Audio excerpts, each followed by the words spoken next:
have not. They're dead. What about me?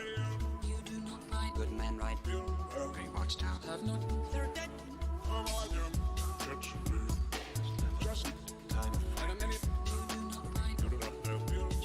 What about And a minute. Have not. what about things are mine? We do not. You do not know pain. You do not know. I'm gonna. Just time. And a minute. You do not find. Just ease through down my enemy. Have not. What about things are mine? We do not. You do not know pain. You do not know. I'm gonna.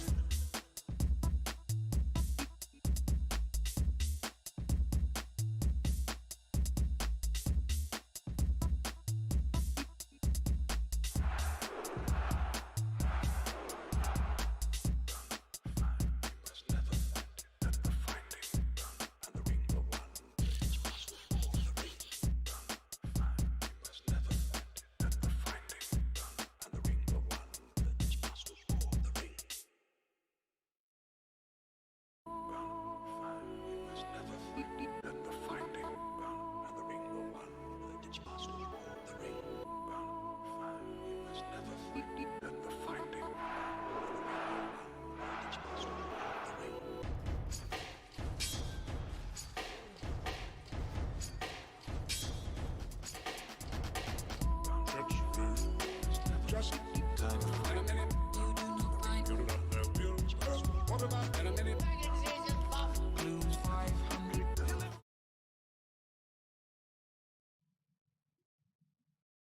Oh, let's see if this thing's working out today. Is everything just working? That'd be really nice. Woohoo! Look, sounds like it is. Seems like it is. Hope everybody's doing great.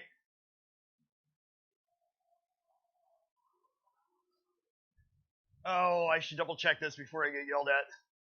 Make sure Discord is up and running.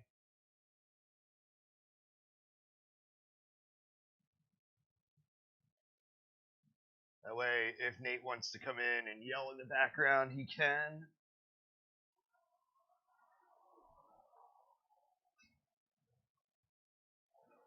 Well, I hope everyone is doing fine today. It is a beautiful day here in Pennsylvania.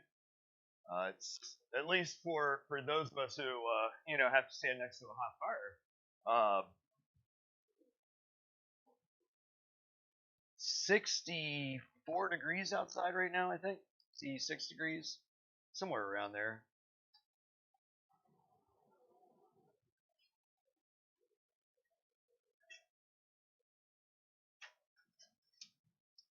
So I'm just I should have prepped this earlier, but I'm just looking for the steel that I want to use.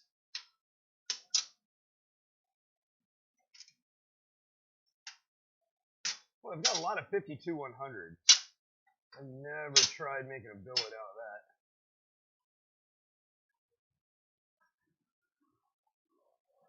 You know what I need? I need a step stool. Yes, I'm admitting that I'm just a little short for my steel racks.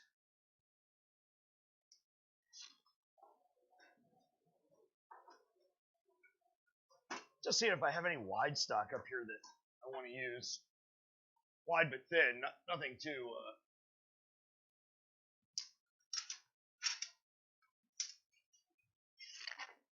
There we go. That's a 1095. An inch and a half. That's going to make the job a little bit easier. The blade that I'm forging this week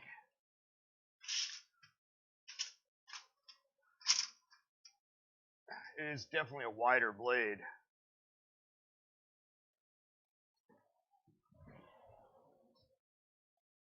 So let's see. Use that as layout.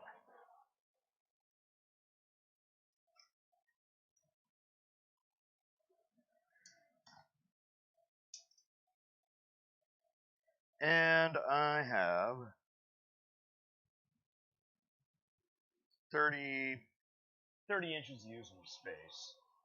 So let's do a little bit of quick math here. our blade that we're doing is going to be, it's going to top out at 7 inches.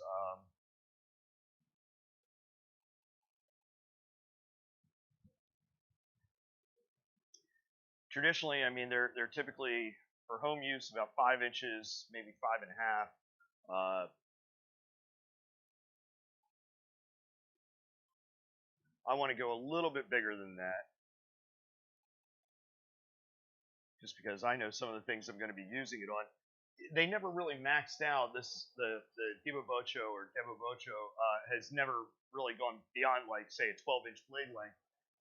But what I'm trying to do is I'm trying to figure out how much steel I need, or at least what length I should start with.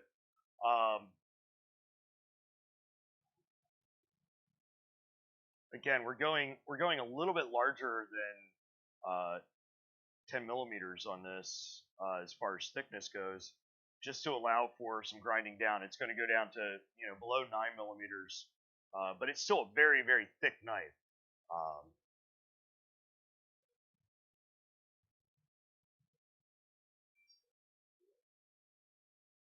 So, I mean, really, I could probably do this from a billet that's like 3 inches long to start off with, and end up having a lot of extra steel. So I'm going to go 4 inches and have even more steel. So if we have 30,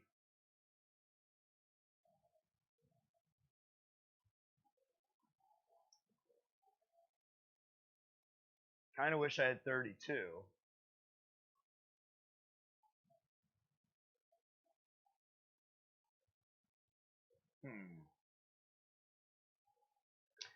My thought process is that if I had 32 inches of steel, I could cut it into 8 4-inch pieces, and then cut 8 4-inch pieces out of 15 and 20, and essentially then I would be starting off with 16 layers.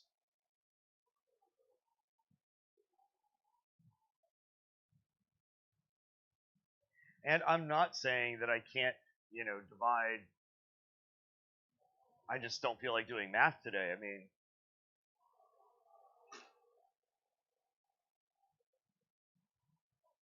and I did grab a replacement belt for the power hammer, just in case we need it. Although I hit it with some more belt conditioner last night before I left the shop. If you remember last week, it was just starting to run a little sluggish on me, and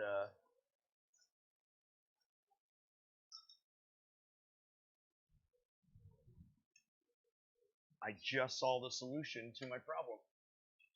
So I can go 8 layers for 8 pieces of 1095 because I have yet another piece. Hi, Butter. How you doing?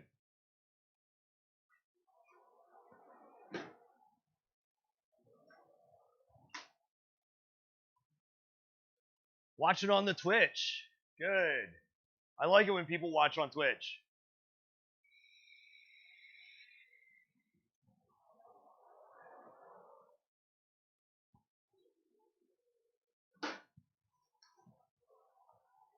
So if we're going to do 8 pieces, we're going to do them at 4 inches a piece.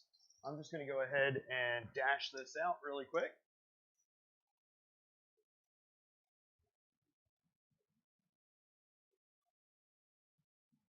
So 4, 8, 12, 16,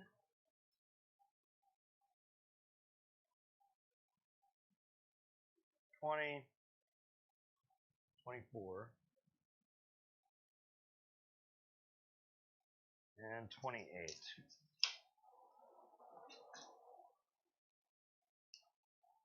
And then I have this other piece here that I will use to grab my 8th piece off of.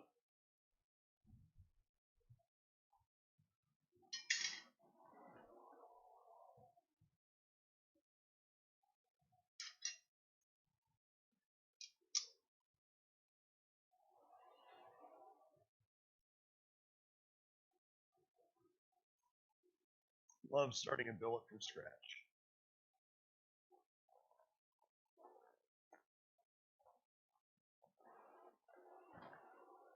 You know, now that I think about it, last week's the French chef's knife that I live streamed, I'd have to go back and watch the very first live stream on that, but I think we started out with half the steel.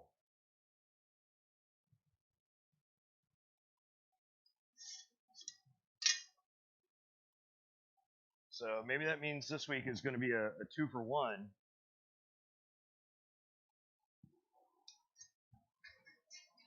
Or we'll just carry on through next week and might do that German chef's knife that I kind of want to replace in my kit.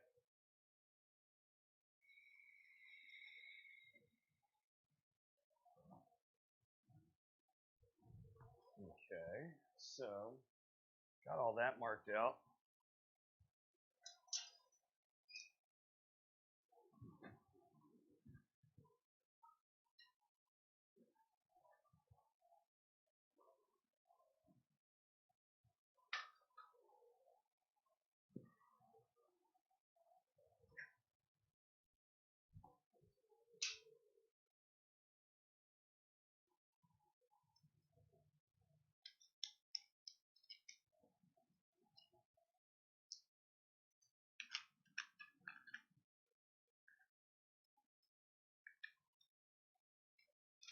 Just throw a new blade on the angle grinder here.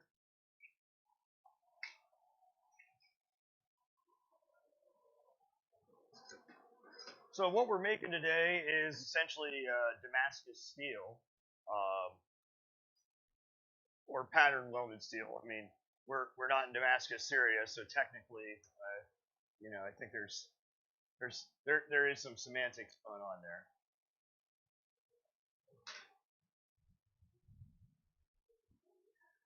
Our goal for the week, or what the project is I am doing a deba bocho, which is, see if you can see this blade right there.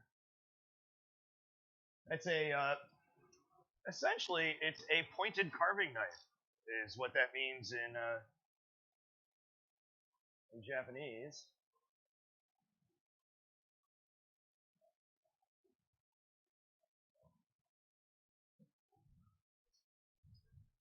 Okay, just need my safety glasses.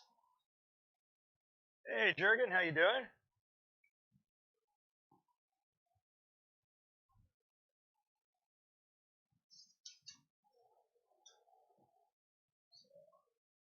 Kind of in frame here, not really.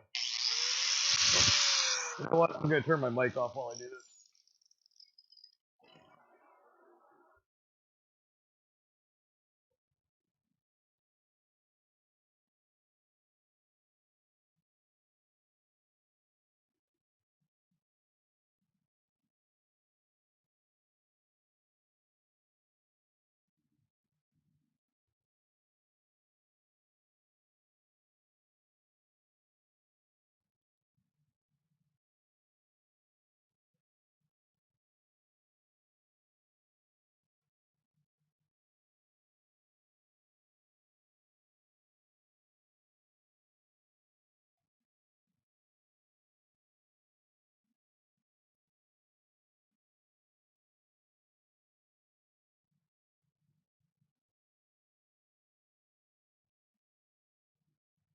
Take a little break just to reply. Doing great. The weather's in the 60s today, so it's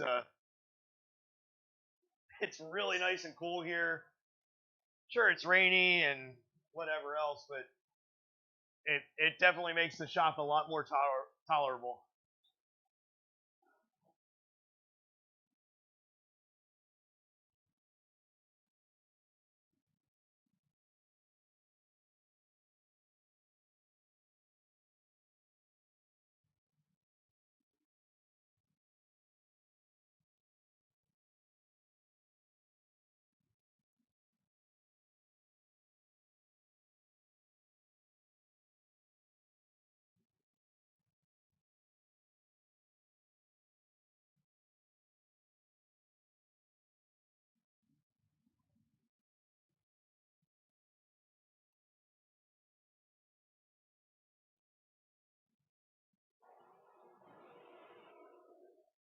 That should be back on.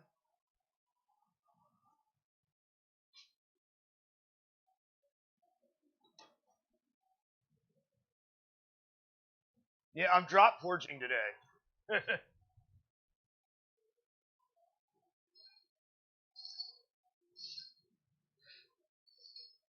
That should be my dad joke every time I drop something off the anvil.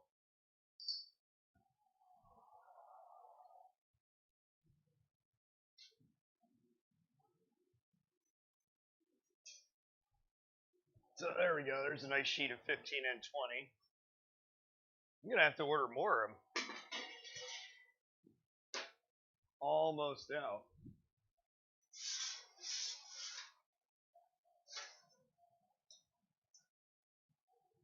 This vise is so handy on this anvil.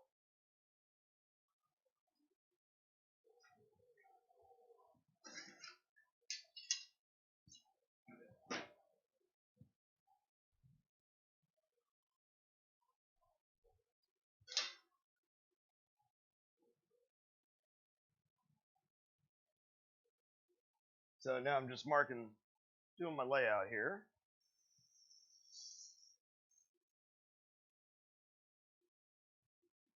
Four inches. We're going to mark it every inch and a half.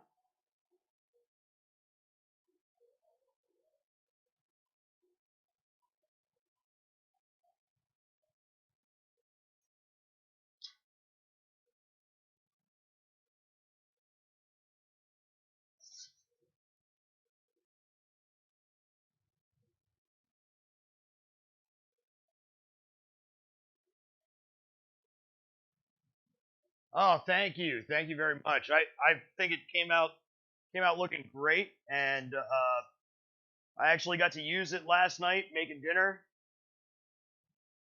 Cuts like a dream.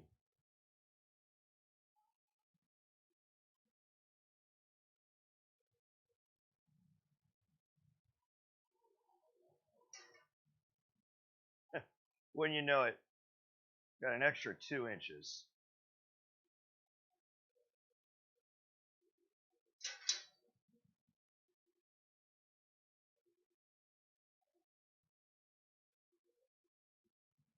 So 1, 2, 3, 4, 5. We need 3 more.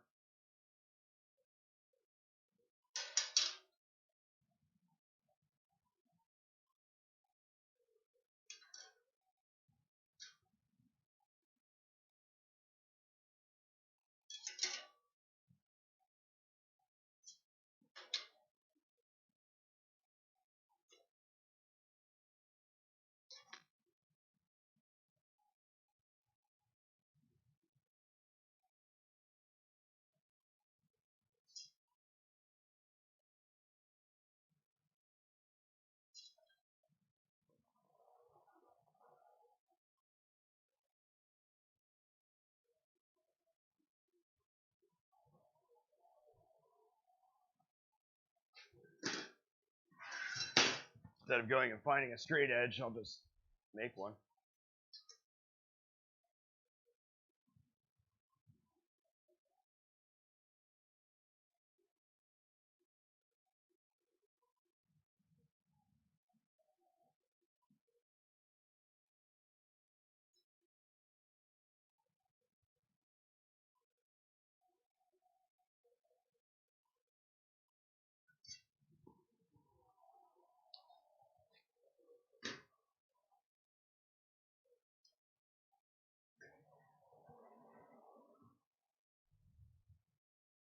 Okay, well, I am going back to silent again, guys.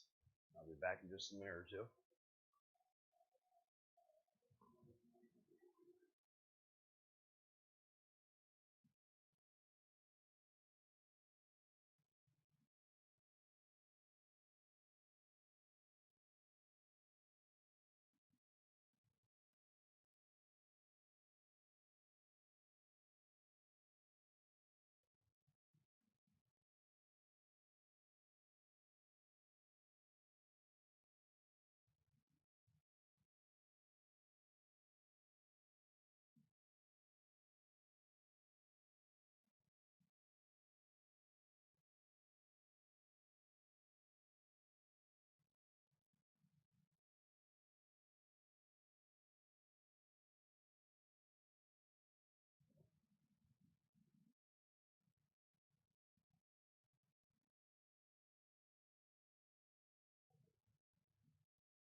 Need to change this blade up. That's one of the issues when you're cutting all, this flat thin steel.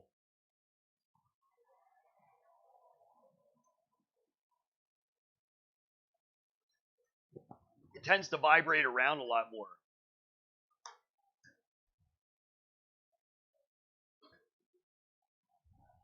And so it just has a little bit more wear and tear on the knife, or on the abrasive.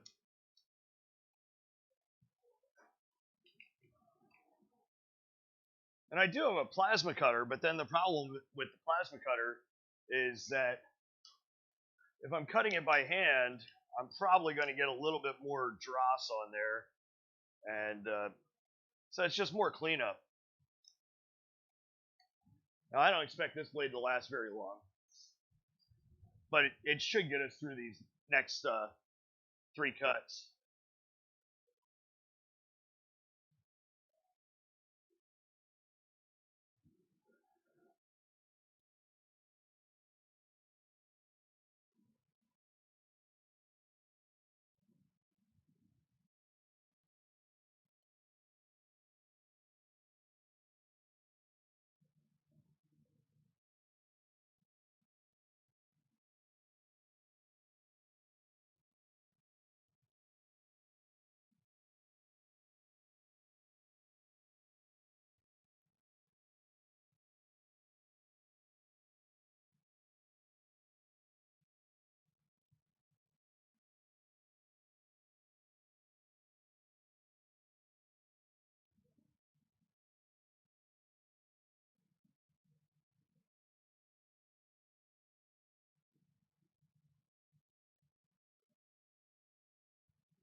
So there we go. That's all the cutting for now.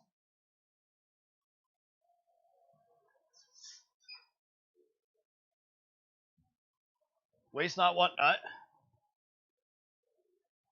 I'll let the pieces just fall on the floor if I don't need to.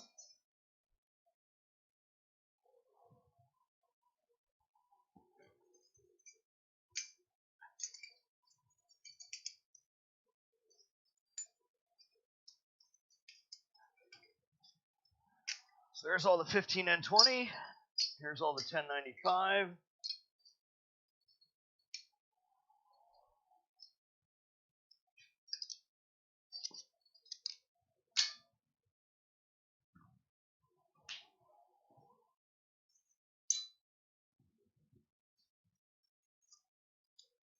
So this is definitely going to be a nice size billet. I mean, you see how much steel we have there.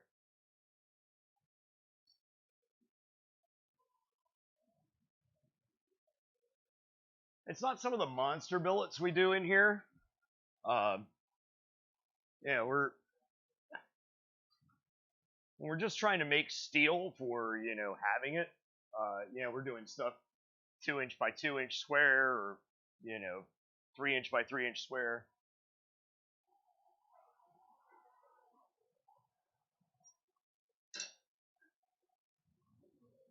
But for the live streaming, I prefer to keep it close to just what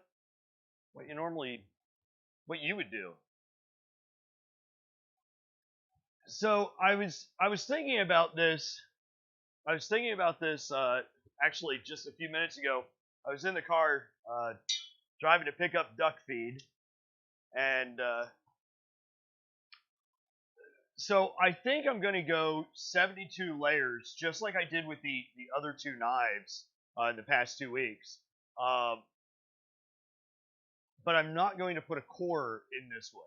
And the reason for that is my edge geometry is going to be a lot different. The edge on this is actually a chisel, so it's flat, completely flat on one side, and only beveled on the other. So putting a center core in there would make absolutely no sense. I could actually put a solid layer just on the one side that's a little thicker, but like 1095. But then you wouldn't see any patterning on both sides of the blade. You'd only see it on the one side.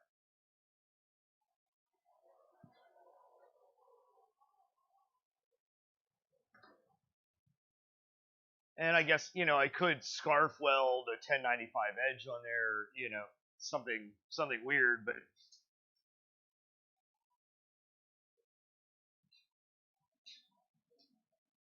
I don't see any benefits from that. So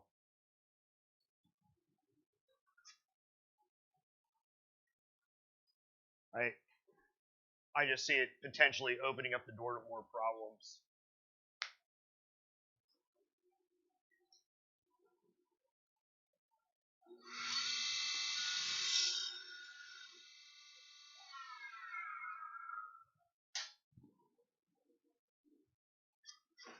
So I'm going to move the camera around, get a better view of what I'm doing here.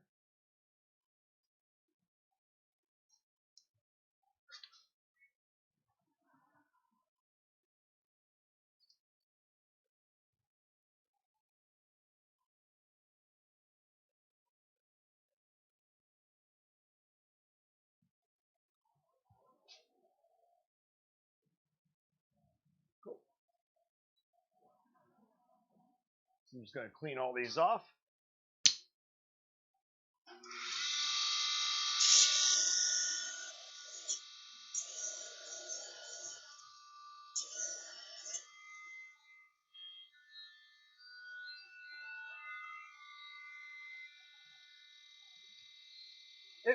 It would be cool with a Hamon.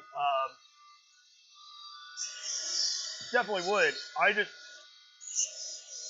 just don't happen to have any steel that takes the Hamon really nice in the in the thickness that I'd want it.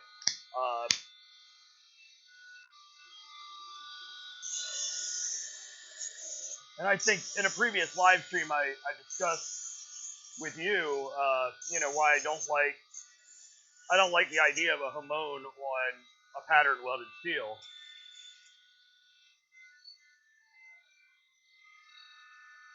I just don't think it looks good. I've done it several times, by accident.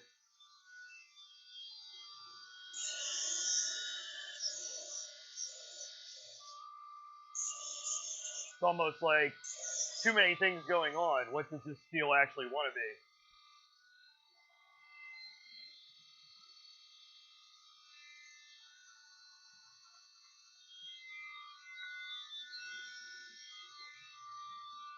It's just a little easier to get off.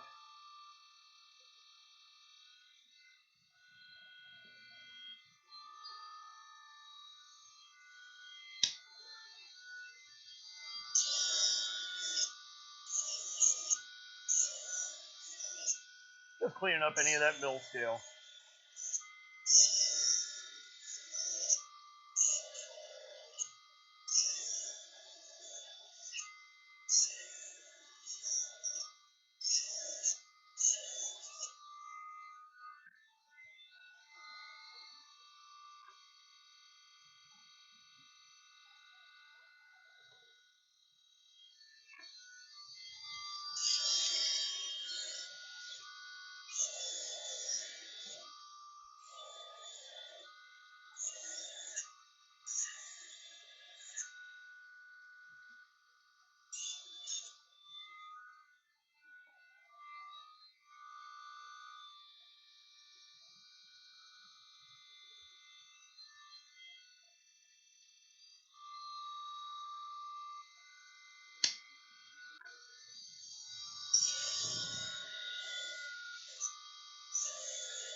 3 more pieces of 1095 to go.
Luckily, these 15 and 20 pieces are not going to take as long.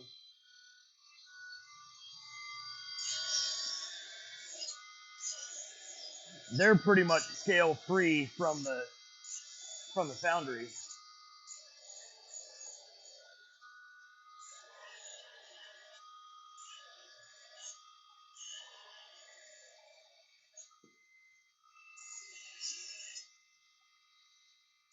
This scale can really hinder a weld.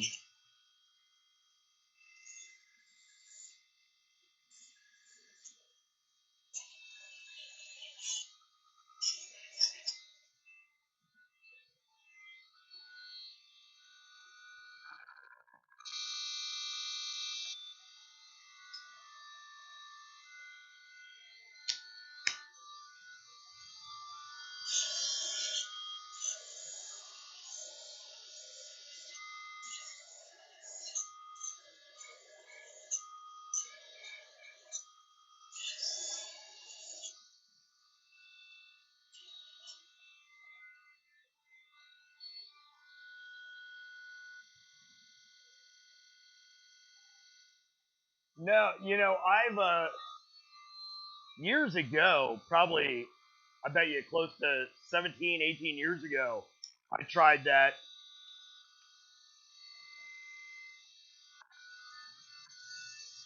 And I never really saw, much of a benefit to it.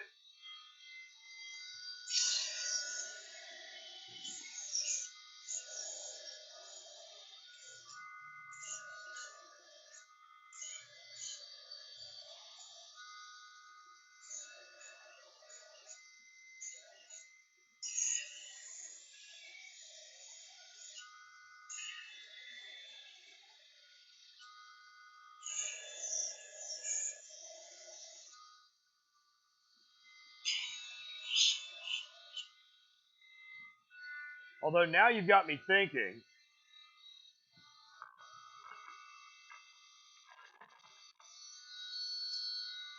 Let me finish this up and I'll go back to that.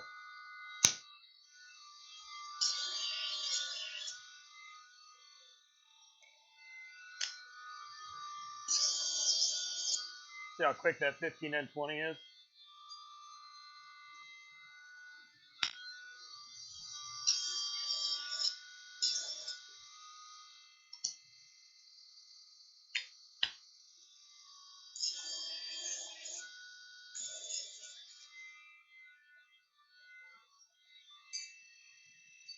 The only thing you have to watch out for here is little metal cut.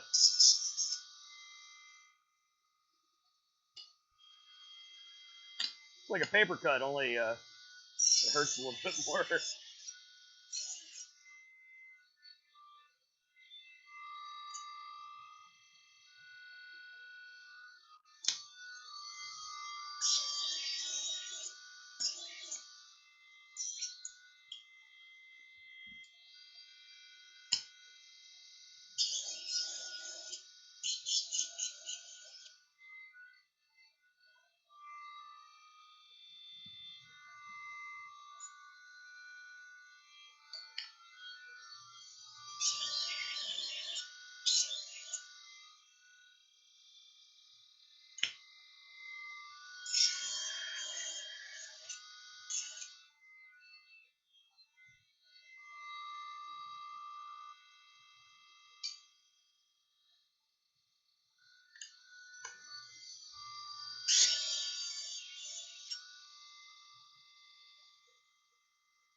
So, what you had me wondering about,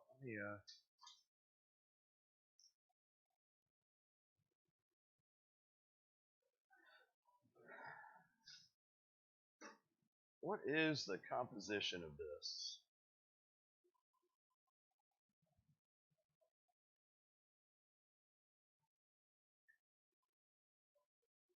Of course, it's not going to tell me, is it? Supplemental information, chemical.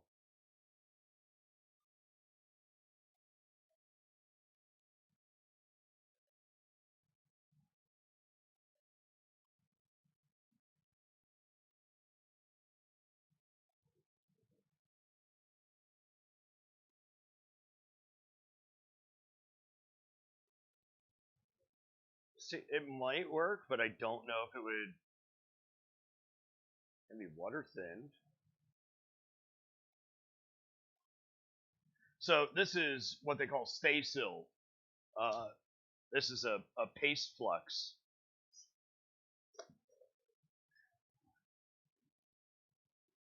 So that's how it comes out. Should we get creative with it? Should we try it?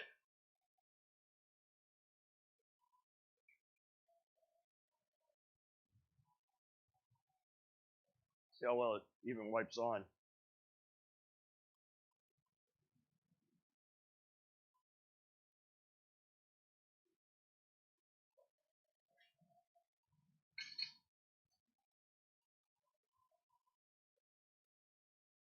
That's too much work. I'd have to go elsewhere to set that up.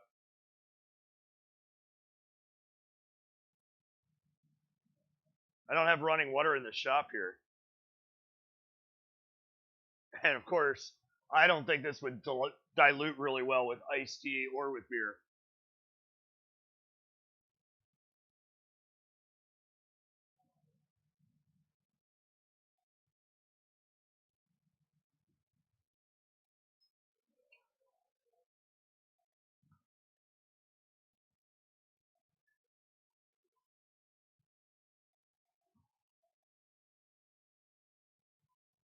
So I'm just putting a thin coat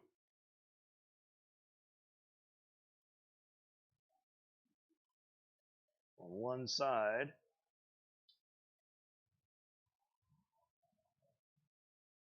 Just as I stack these.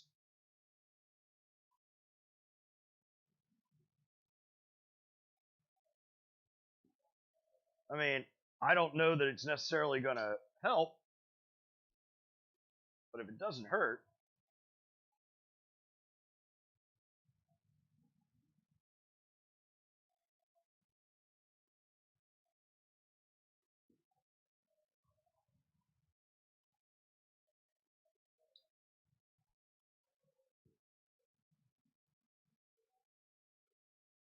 actually one nice thing is it's the paste is a little sticky.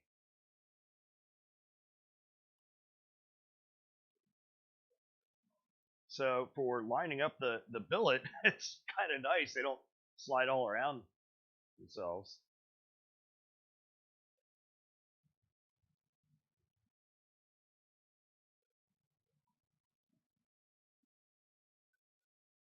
We'll see. Let's pray this thing doesn't fall apart in a giant D-lamp.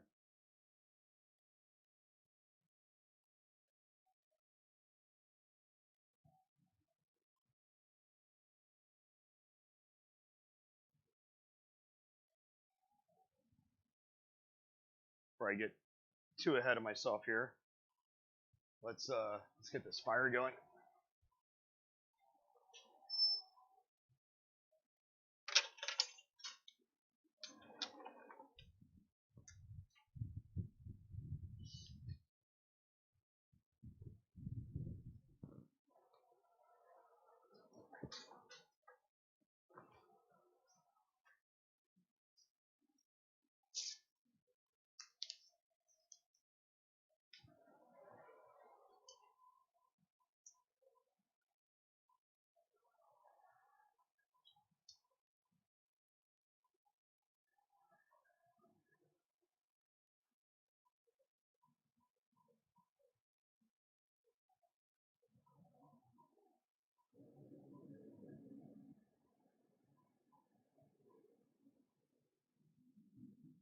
I'm leaving this table up today, but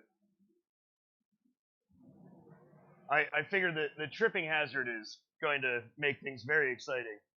So it's 15 and 20 that I did last. Yes, it sort of works as an adhesive.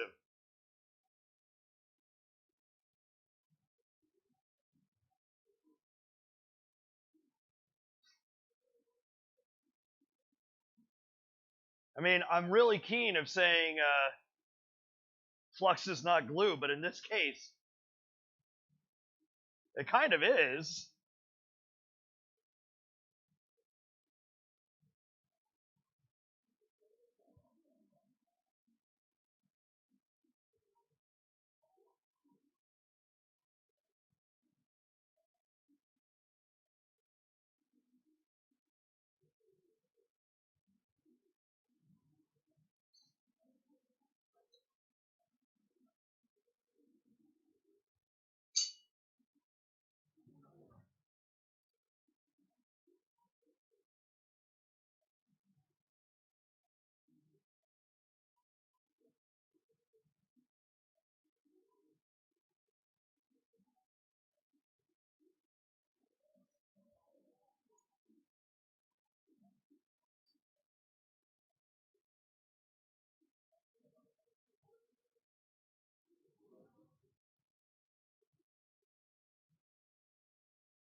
I believe there's borax in this.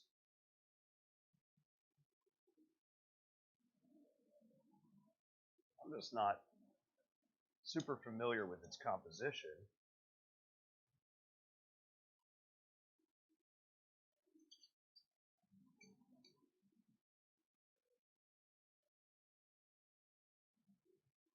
I have too many pieces here. Let's count these really quick.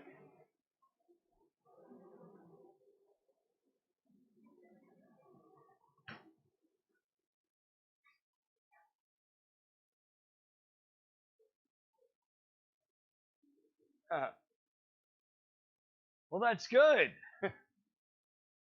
They should be sharp. I think it's less dangerous that way.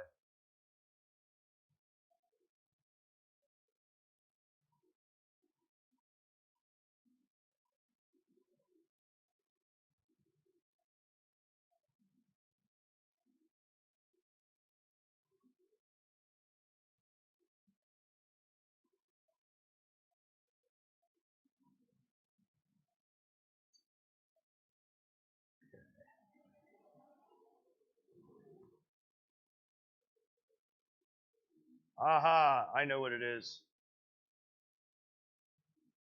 Nobody else caught it.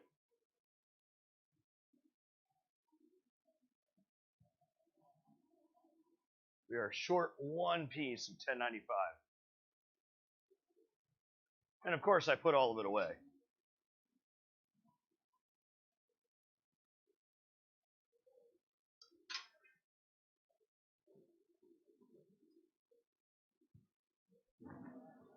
At least I think I did. Where did I move?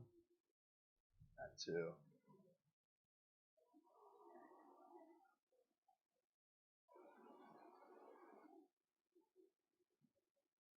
God knows I set it up here somewhere.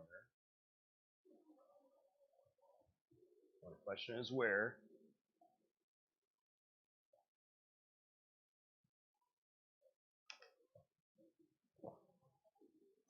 Oh, never mind. It's right here.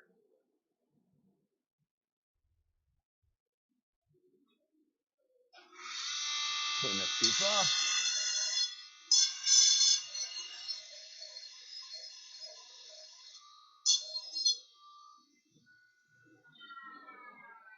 Only need to clean one side though. I will need to change this. Need to change this blade.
So there we go. That is the start of our billet. Just tapping these to get them lined up.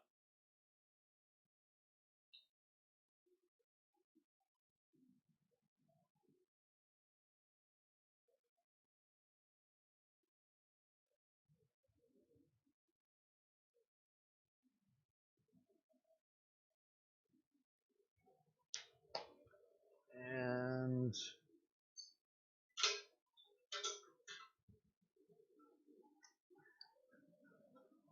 find the clamps I want.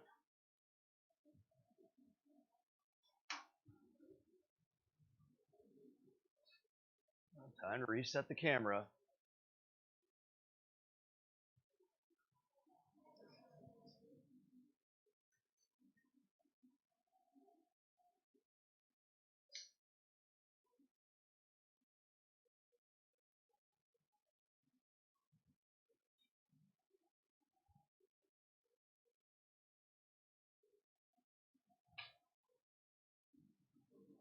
I guess if I really want to, I could just take a small hammer.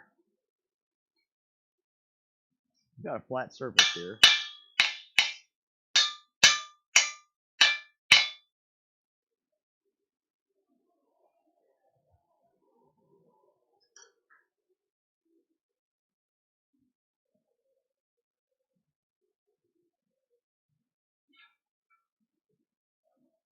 It's gonna be a nice size billet. So it's adding on to work, but at the same time, it's also kind of eliminating an extra step for us.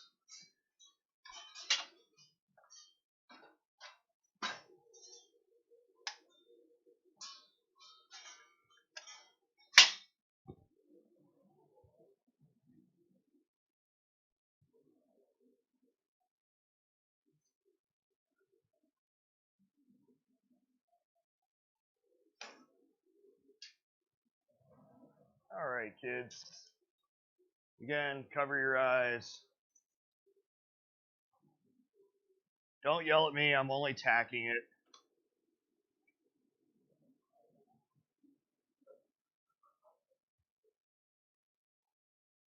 Which means I have to see where the tacks are going. And no, my eyes are not open while I'm doing this.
Of course.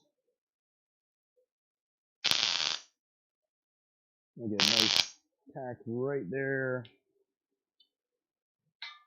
And on the other side, just because that 15 and 20 is so thin.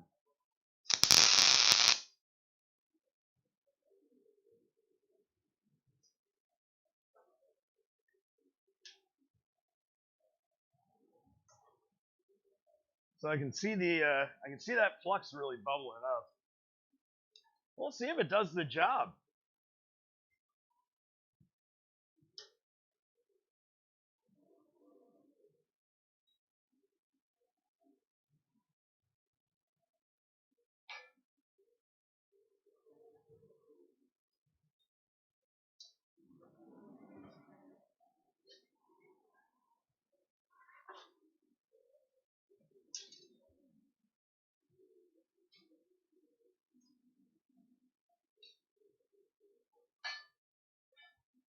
It's gonna take a while to get this up to temp, that's for sure.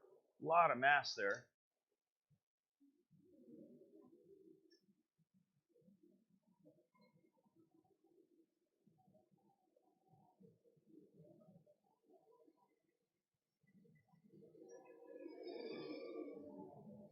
So we'll crank up the temperature.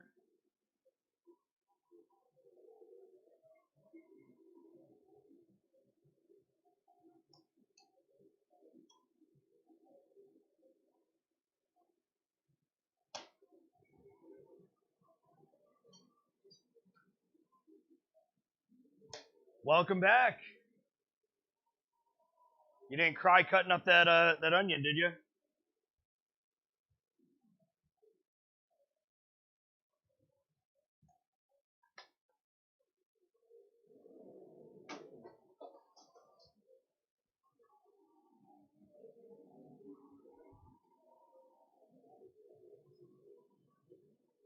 It is absolutely a pleasure to work with a sharp knife.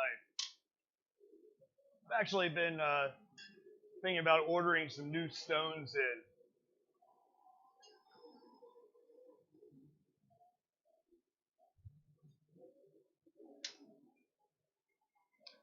My only problem is I don't want them here in the shop.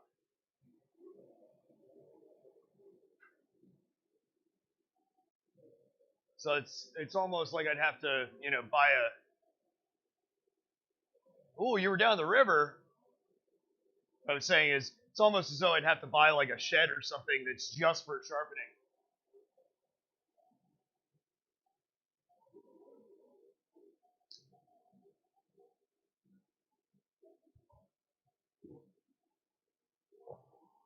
How's the river today, Jeff?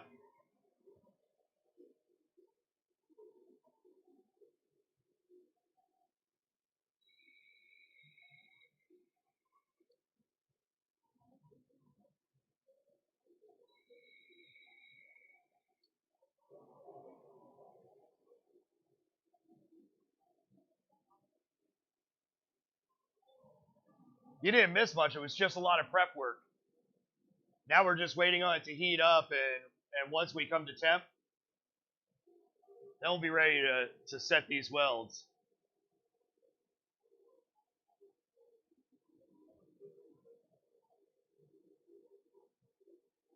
I can't believe it's low with all the rain we've been having. But then again, I was out in the Falmouth area, Bainbridge area, and there's some giant boulders, the size of a house there, and some of them were just, I mean, an inch below the water, and normally they're a good, 6 feet or so. So it's been low here all summer long.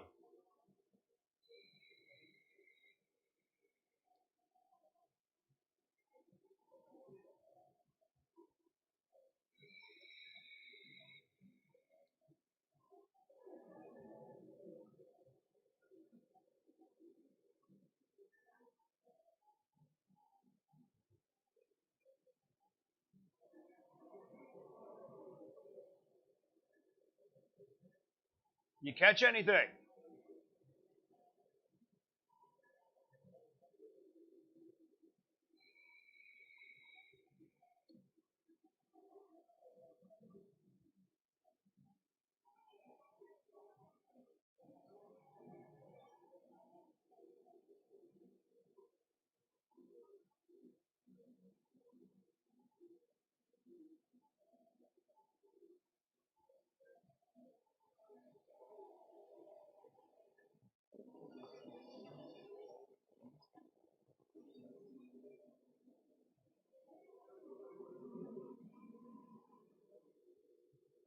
That's exactly what the knife that I'm making is intended for. I've been out fishing a bunch of times this uh, this summer, and I haven't actually caught anything.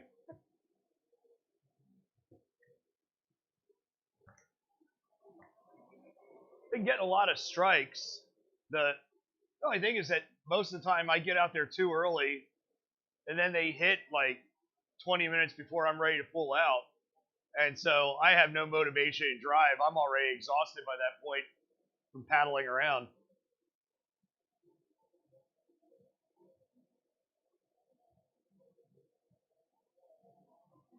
Kind of like, it's 1 o'clock in the morning. Why do I want to be up filleting fish?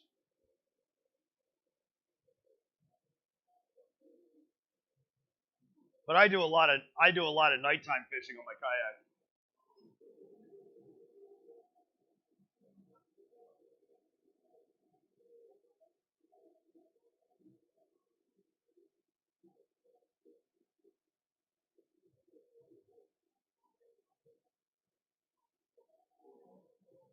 No fish.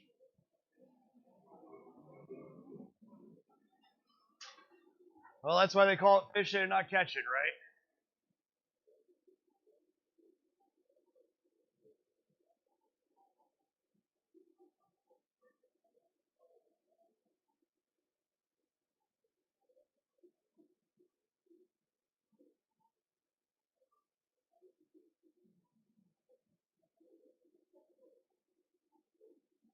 So that's up in Sunbury, correct?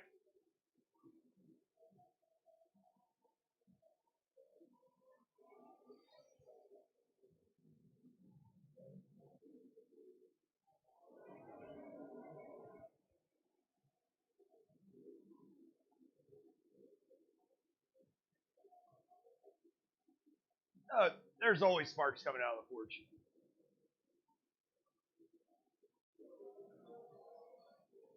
As it's heating up, a lot of the scale flakes off, and it'll spark just a little bit, but it's nothing big. And I think the cameras pick up something that I'm not actually witnessing here, but yeah, sometimes there's some little sparks coming off.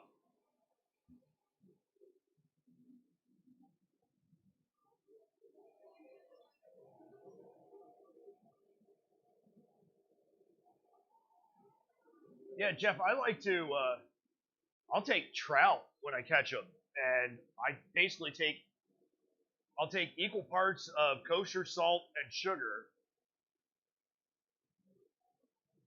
and then I add liquid smoke to that, and so I'm kind of almost making a very dry paste, uh, and I basically cover my trout with that top and bottom, put it in a Tupperware container with some couple of paper towels in the bottom, and just lay that on top, open air. I don't cover it or anything, and I just put it in the back of the fridge. And in about 3 days, I mean, you have some wonderful cold smoked trout that is awesome. It's like smoked salmon that you put on top of a bagel. It's beautiful.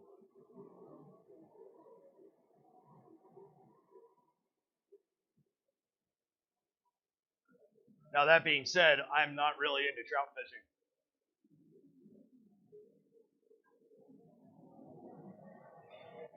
It's always a madhouse here where I am because there's a reservoir about a mile down the road, and opening day, I mean, it's just a bunch of yahoos crowding up the whole place. So your assholes to elbows all along the reservoir. Now I have taken my kayak out, and I'm normally like the only person out in the center of the reservoir, but they were freshly stocked, and so a lot of times they're closer to the banks and not sitting in the deep holes.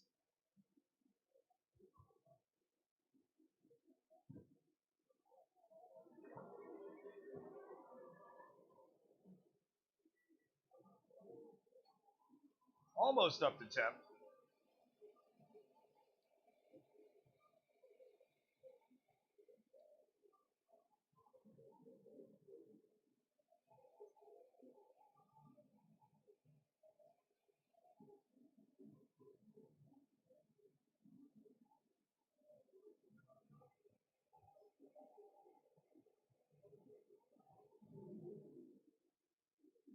What I should do is, let me see if I have those bricks.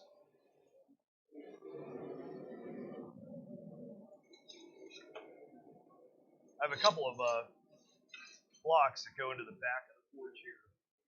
But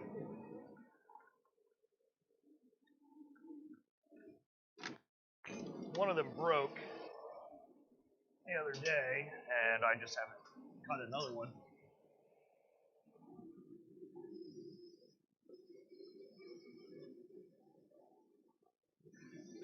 Yeah, there's a big difference between stock trout and wild trout.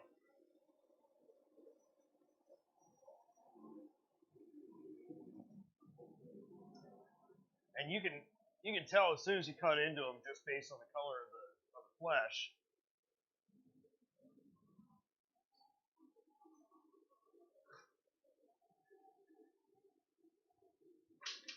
If they've been eating pellets their entire life, which is what stock trout get, you know, flesh is going to be kind of white, maybe a little milky looking. But if they've been, you know, now depending on the stream or river that they're in, or lake or pond, you know, if there's a lot of crustaceans, you'll start getting some that nice, almost salmony color, you know, orange and.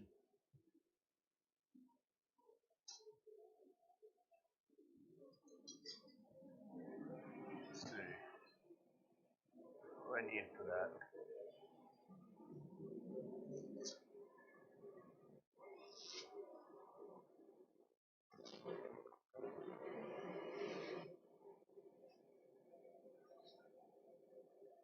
So I'm just taking some kale wool.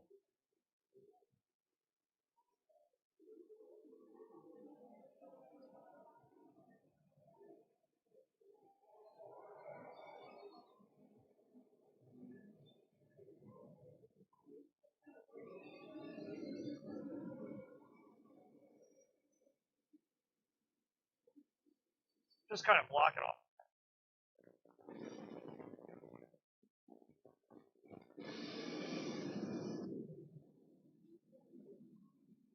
Sorry, I think that broke up a little bit. But just blocking up the back there to keep some of that heat in.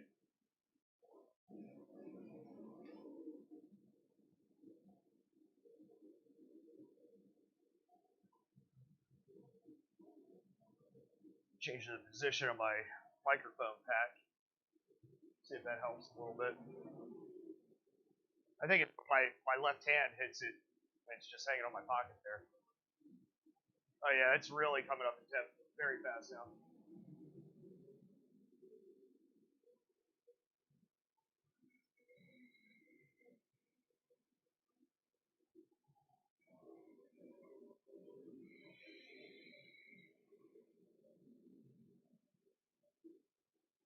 So here we are, about an hour in. So we got about another 2 minutes or so yet on the heat, just because I want to make sure that we're heating that billet thoroughly. I'm actually I'm gonna try to set my weld here just using that paste flux.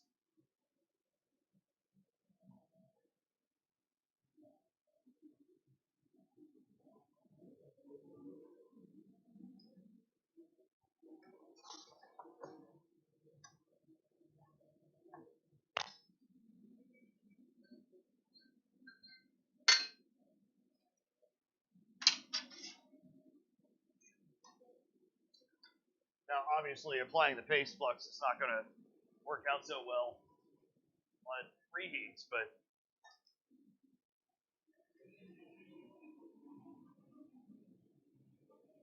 at least for our initial weld, we'll see how it goes.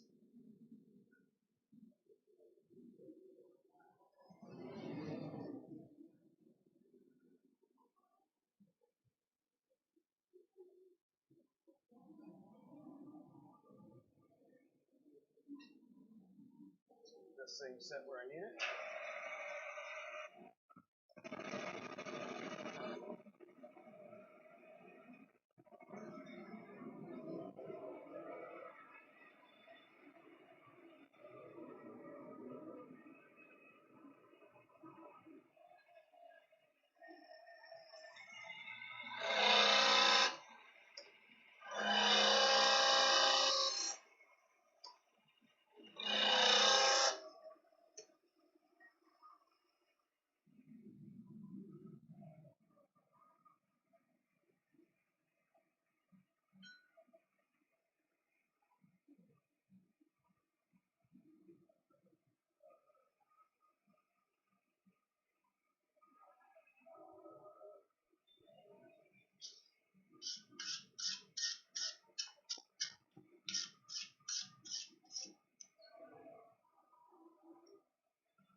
So far, that looked pretty good.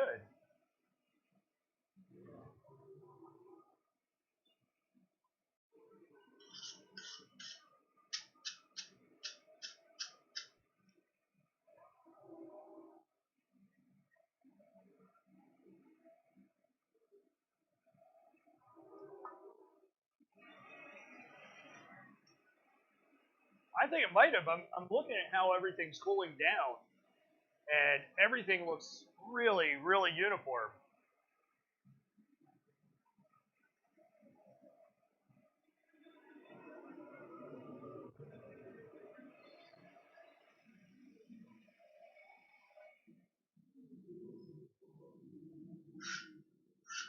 Now, obviously, I hit it with powder flux there on the sides, but the least borax powder I can put into the forge, the better.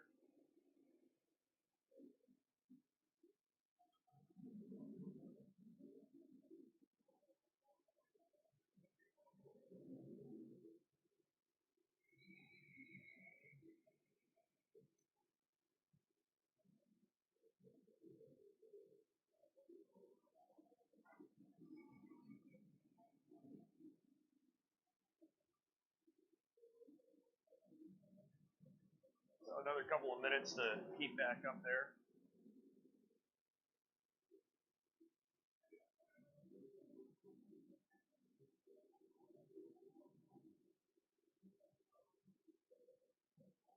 Probably about time for this camera to seize up again.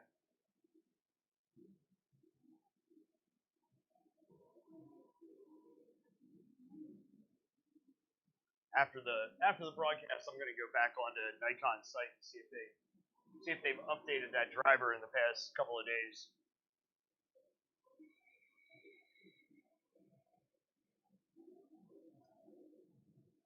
It just seems ridiculous that it keeps on turning off.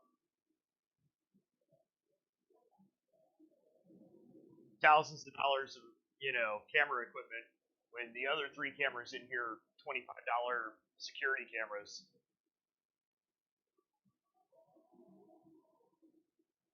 I just don't want to. I could do one of those for the main camera, but I lose zoom, which is kind of nice. I like being able to focus in on where I'm working, or being able to expand out the entire shop.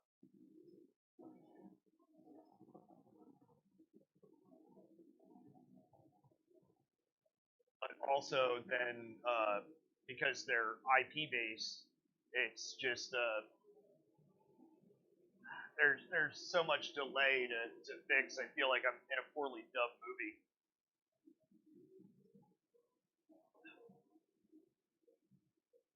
You can already see that the cameras above me, are slightly delayed, but they're just there to show you kind of what's going on.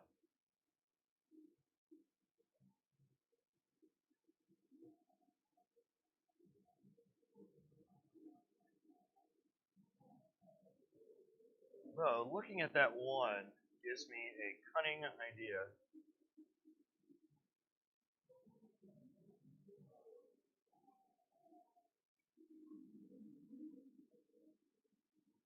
Possibly.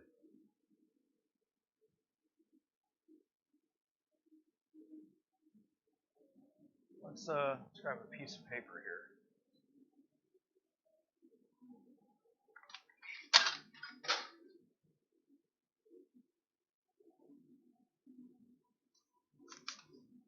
I mean, this is how stuff gets done. What I'm doing is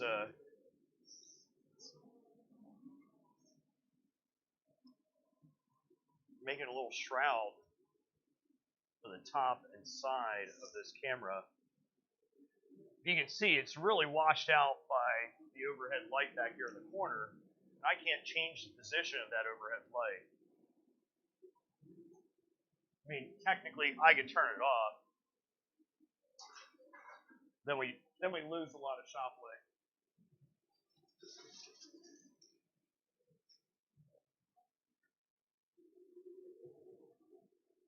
So let's just see if this works.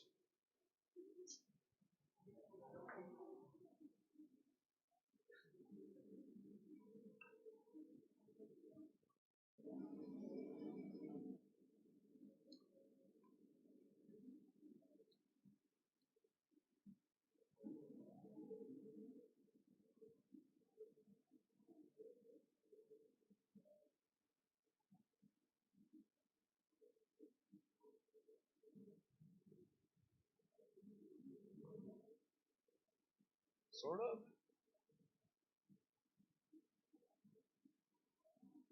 Take it back a little further.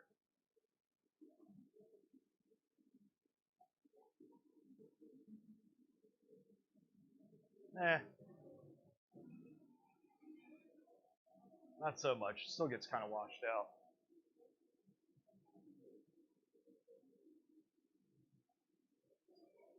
Okay, back to setting the weld here.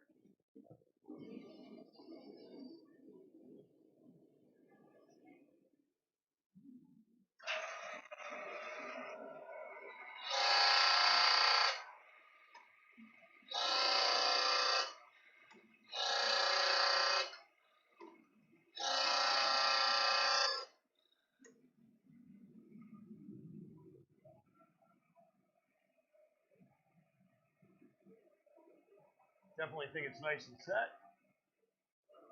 I'm going to switch dies up in between heats here.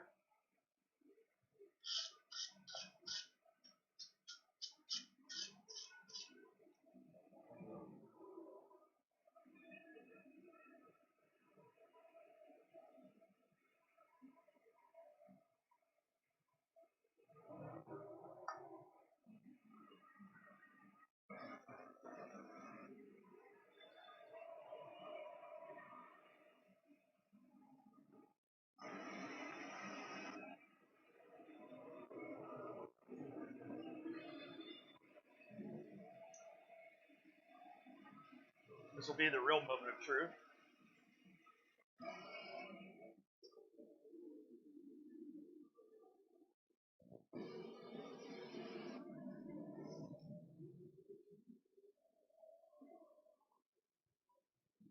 I always forget to grab a glove. I come over here and I grab these dies, and boy, it's hot.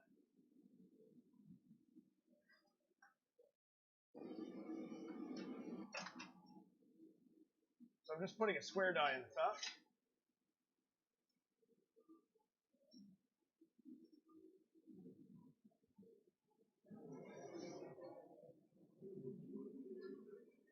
But this one covers a lot less surface area. So it's going to put a lot more force and do a lot more compression.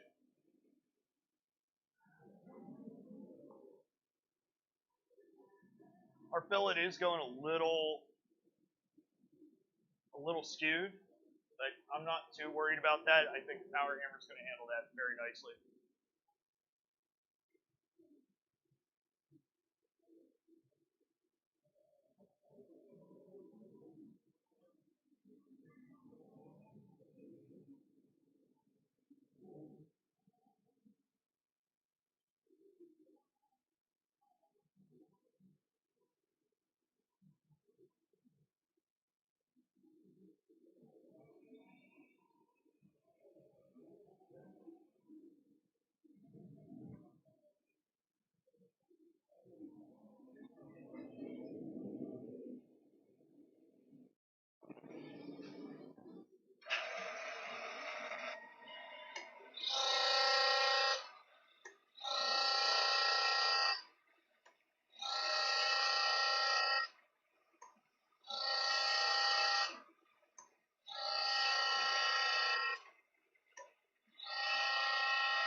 think I'm done fluxing for now.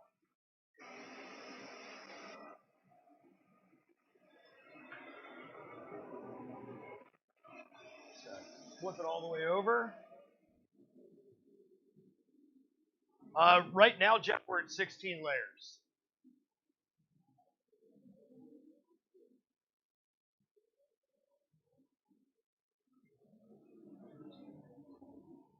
I figured if I started out a little more layers this week,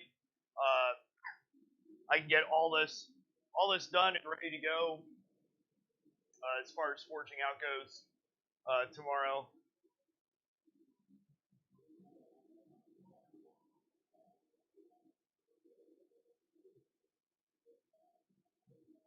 Basically, tomorrow when I get in here, I'd really like to be forging out the blade. The handle that I'm doing on this is going to be a lot more complex than most handles that I do.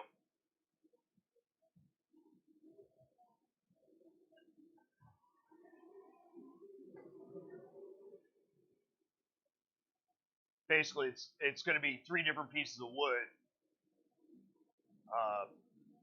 all glued and stacked together and then trimmed.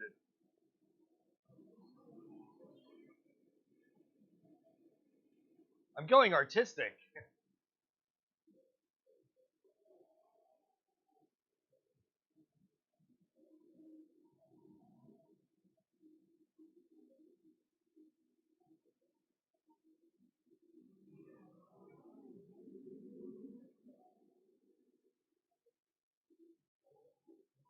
The sad part is I've got 1, 2, 3, 4, 5, 6, 7, 8, 9, 10, 11. I have 12 plus billets sitting right behind me, pretty much ready to go.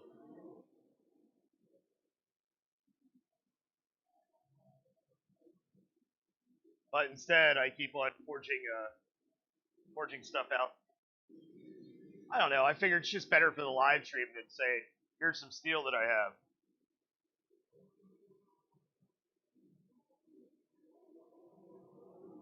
Besides, some of this stuff just isn't perfect or isn't exactly how I want it. Some of it's too high of a layer count. There's a couple of pieces over here that are dog-eared for doing some mosaics.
Hey, Mark. How you doing, brother?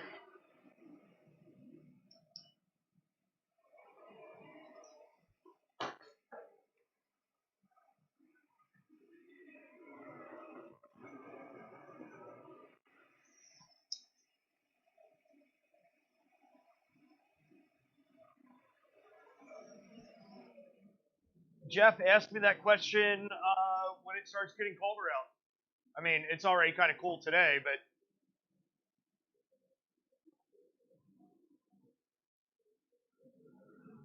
we had a really bad storm roll through this spring, and it took down my outside chimney.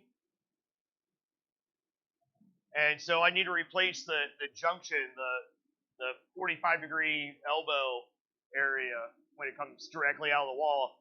So I just have not done that all summer, mainly because, hey, funds have been low. So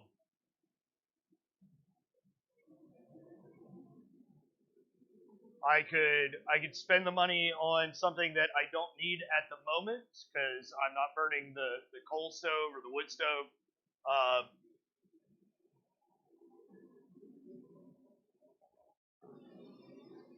I don't know. That pretty much defines most of it right there. Or I can go ahead and take that exact same amount of money and buy belts and stuff I actually need to keep moving forward. But trust me, when it starts getting cold outside, probably by the end of October, that chimney will be absolutely fixed.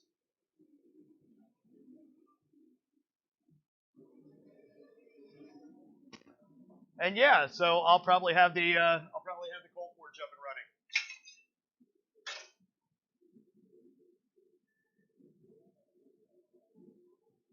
Mark, I have an oil heater in my house, and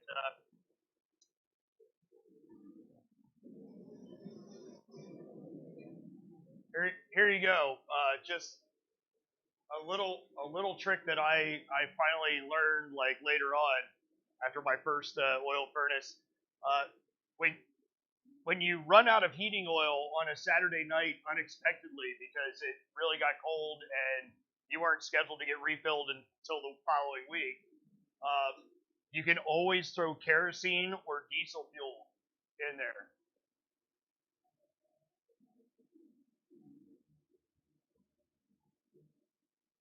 Then you'll at least have heat for the following day.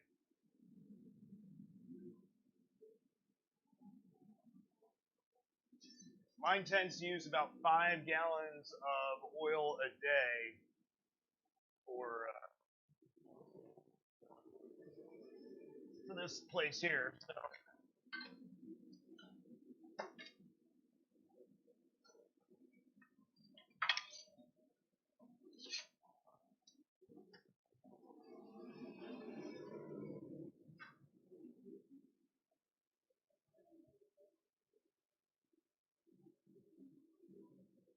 yeah, as a matter of fact, diesel fuel oftentimes burns kind of clean.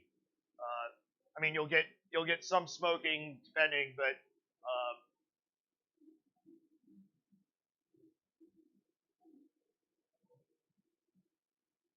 yeah, it works really well. And for a little bit there, this like I didn't have oil last spring, and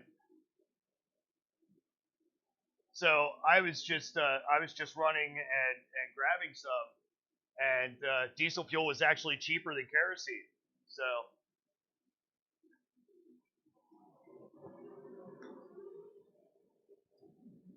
but that's back when we need it one night a week and not the other nights.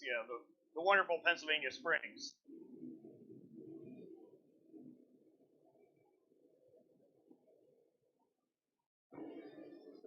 So I switched over to the round die here.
Yeah, Jeff, I dated a girl whose parents owned a heating oil company,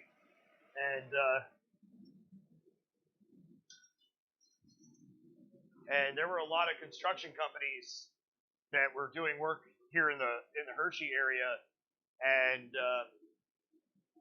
they would call and get heating oil to run their equipment because it just happened to be cheaper than off-road diesel at the time.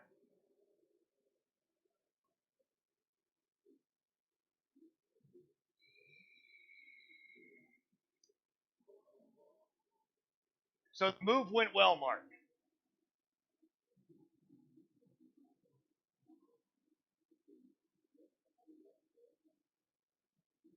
And make sure you keep the deer away from that fruit tree.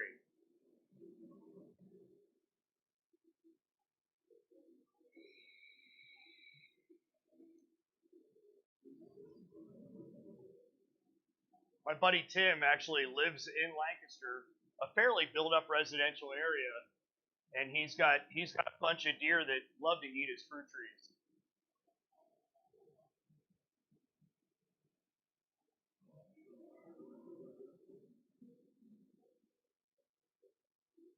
Now I just need to talk his wife into letting me shoot the deer in her backyard.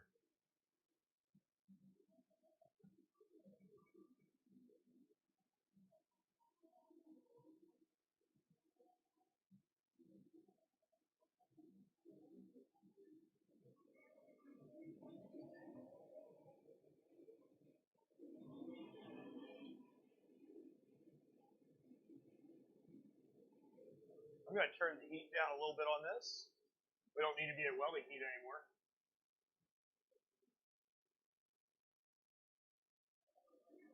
Conserve some fuel.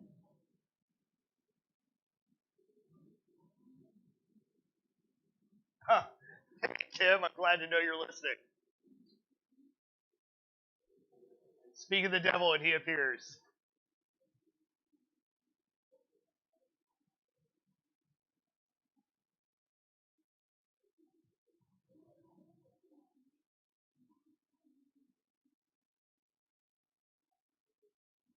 I gotta move this microphone pack though. It's way too sweaty to be having right up against your skin.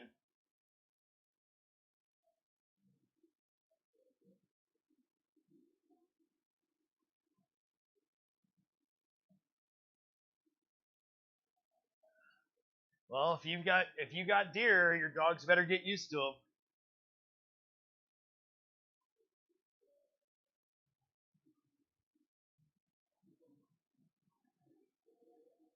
Yes, you're right. I should tag Chili Forge. I should tag I don't know.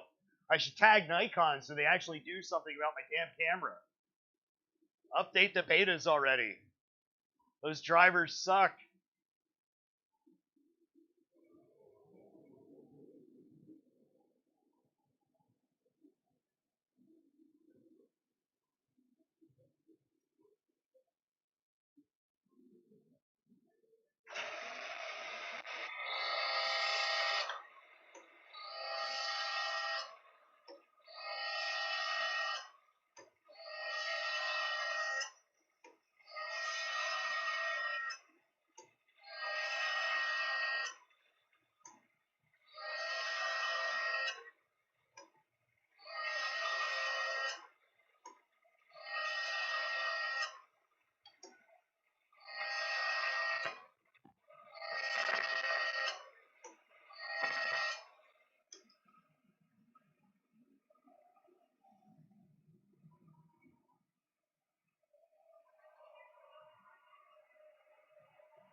Yes, deer are a lot faster than dogs.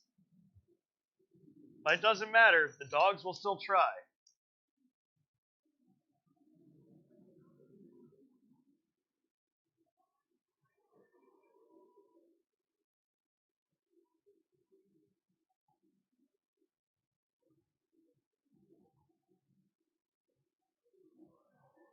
Tim, I need a stream manager that actually thinks of these things for me.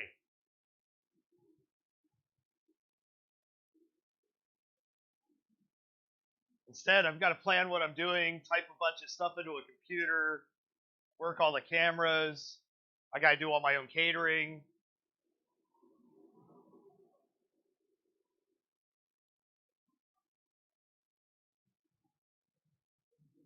This is really, this is the dark, seedy side of showbiz. And here I always thought it was porn.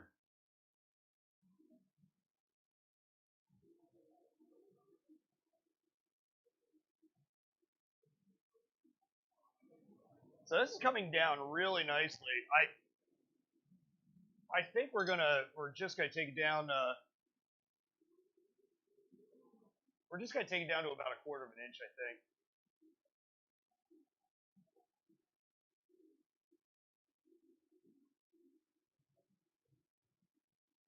Tim, you've cooked for me already.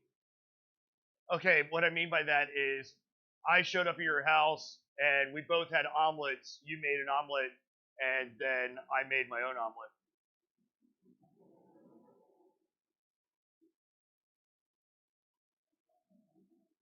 But that was close.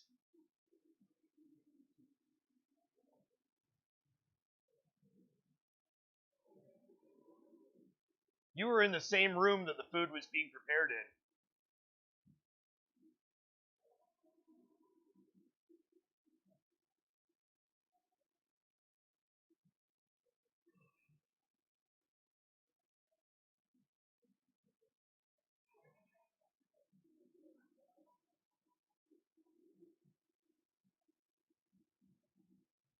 And your wife likes it when I come over and cook too.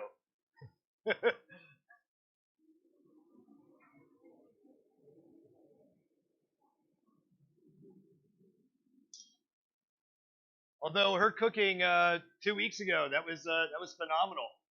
She cooks like my ex-wife cooks.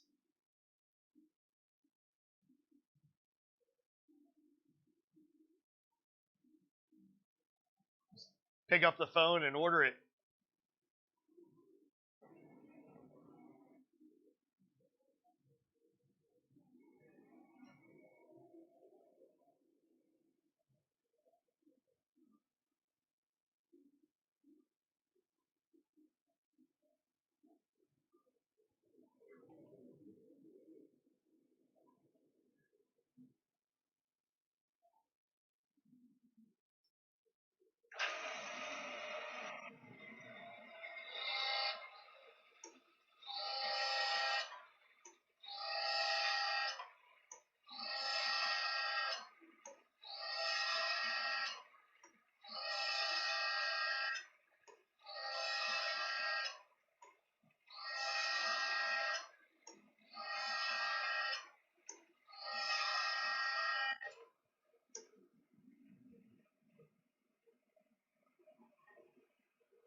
Okay, so I'm almost there. You guys can kind of see how big that billet's getting now.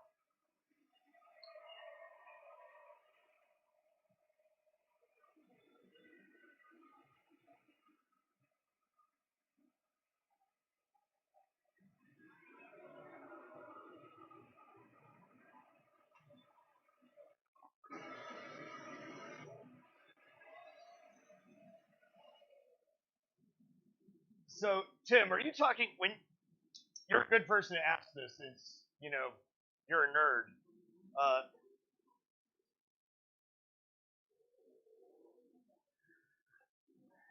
are you talking about when you type something into YouTube until it shows up on my screen?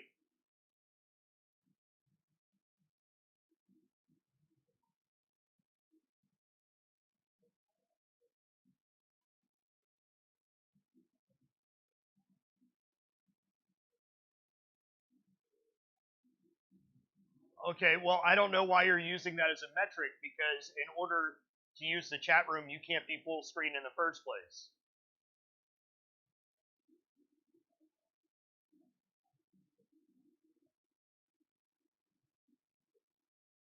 So this is really here for me and other people that watch it later.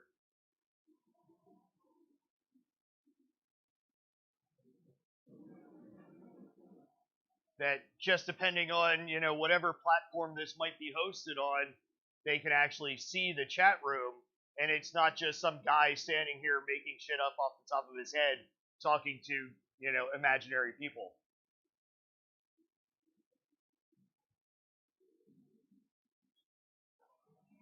I'm trying to future-proof it.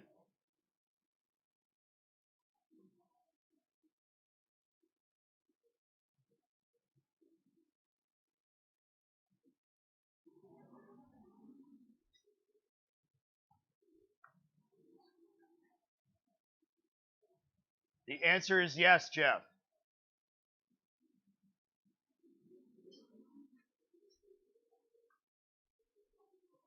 However, I hit it with some belt dressing again last night, and so when I run it, I want to see how it runs today. So, I mean, I don't mind the $15 expense every month and a half or 2 months, but if I don't have to spend it, I will gladly use that money elsewhere.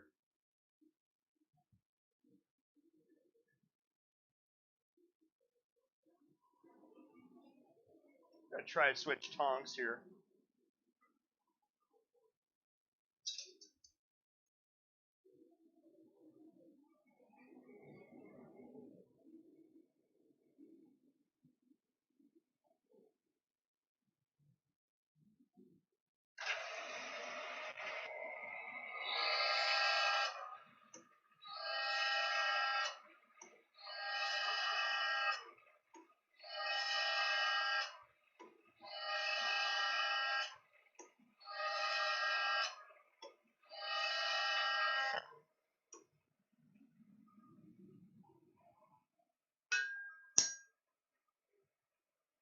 As a matter of fact, Jeff, the next heat, I think I'm going to go under the power hammer.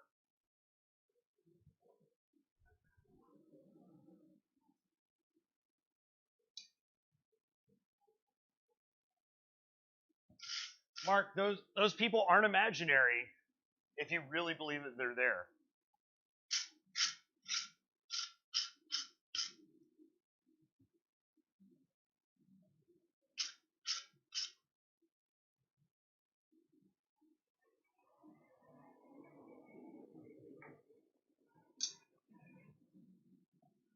So we are shaping up with a really nice wide billet.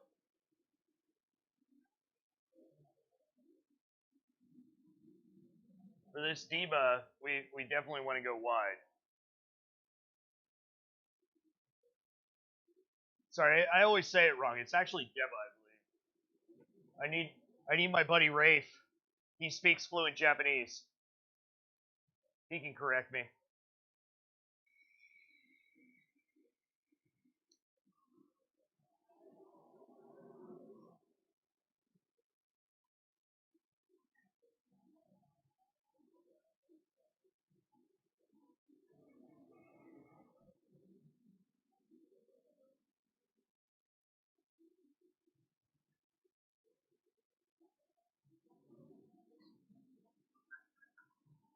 Just get a little bit of heat there. Turn it up just a tad.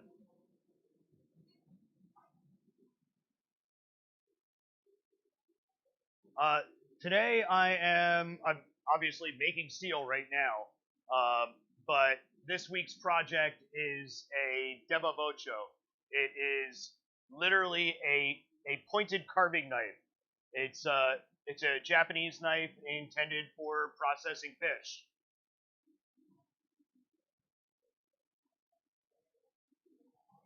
It's sort of like a cleaver. Here, I'll hold that up there. See if you can. So that's essentially the blade shape that I'm going for. And then for the handle, we're going a lot more complicated.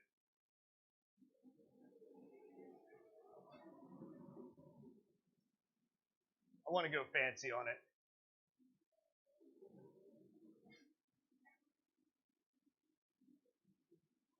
During, what was that, Sunday's live stream or yesterday's live stream? I forget. All the days are blending together. I think it's Tuesday.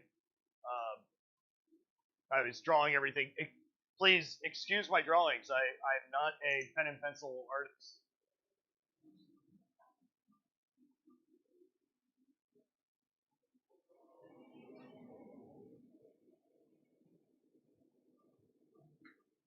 But yesterday's knife turned out really well. Got to use it in the kitchen last night.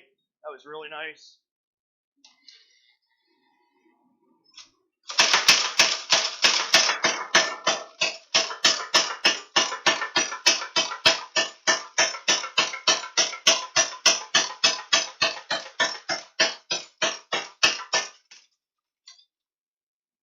See what I mean by it's running just, I think it's running just fine.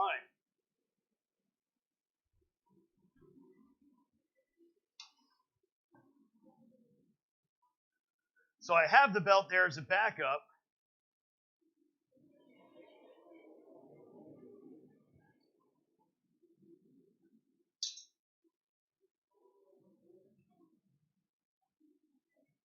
I needed to get food for the ducks anyway, so I was in the neighborhood.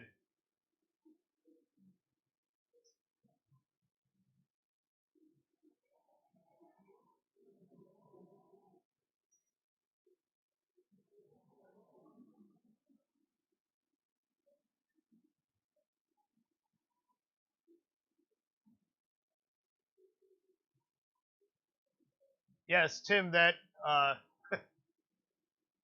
where did you send that to me? Oh, that was on Signal. Okay. Thank you, thank you. That camera is actually on the drill press, on the hand crank drill press there on the wall.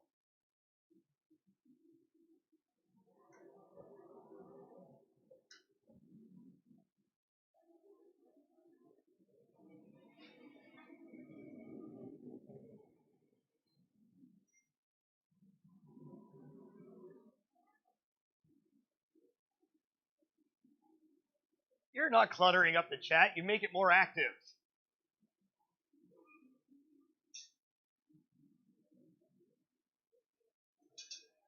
Luckily, I have my phone by me, so I can actually read that stuff.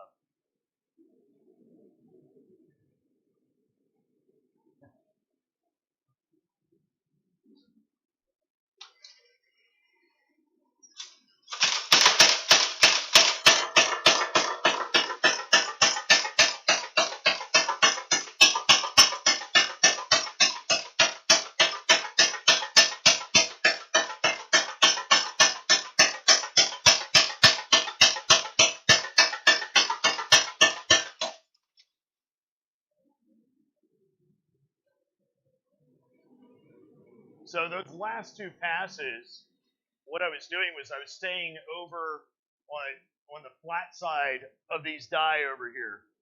So I wasn't hitting the rounded side. The round side is for drawing that stuff out.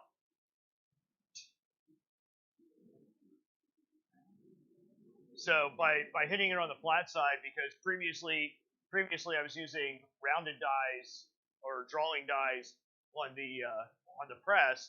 I want to smooth all that out. That way it's not jerking around when I go to draw this out a little bit more.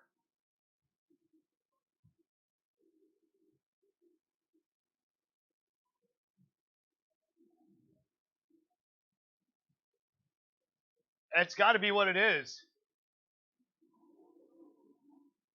You know, last week when I was working in here, it was what 96 degrees inside the shop or something like that. Today it's 60 something outside, so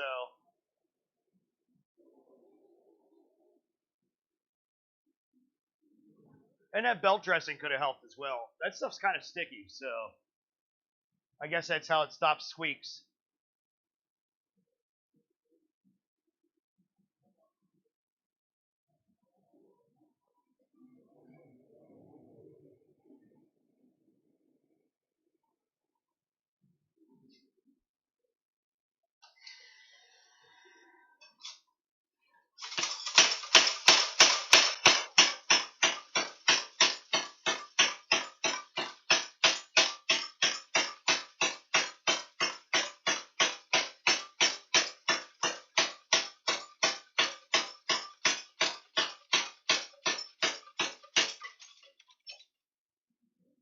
You had to say something, didn't you, Jeff?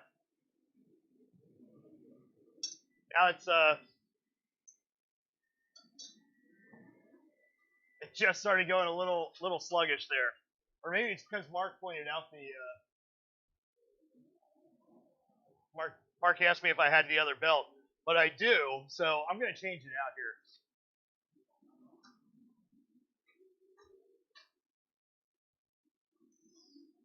Yeah, it's really, really loose. Luckily, I designed this to be very easy as far as maintenance goes.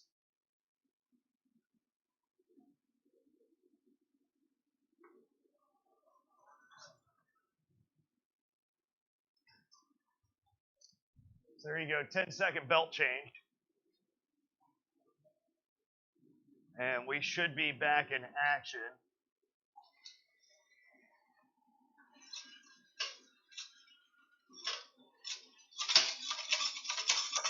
Feels that way. The other thing I want to do, see if I have some lithium grease here.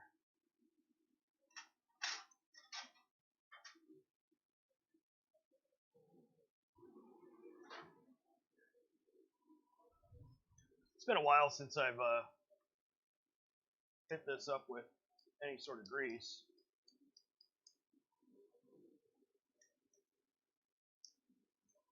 Of course, my grease gun, there we go. Reprime it.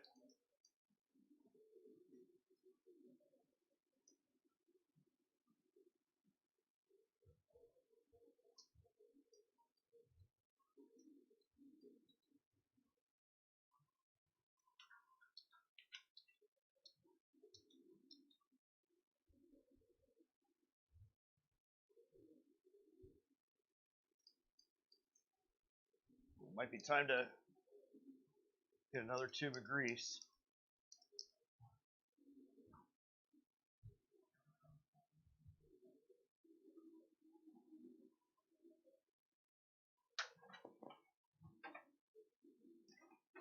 Keep that down there just so I remember. Let's see.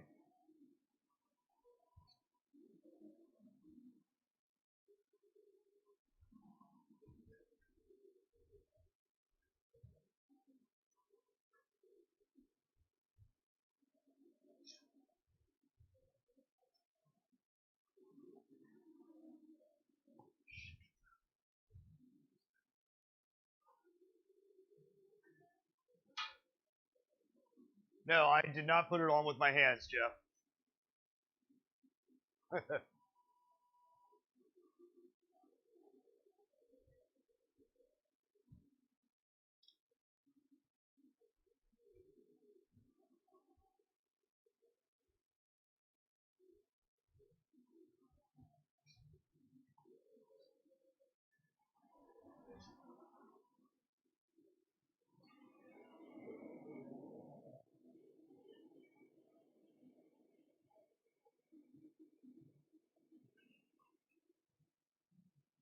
We'll see how she moves this time.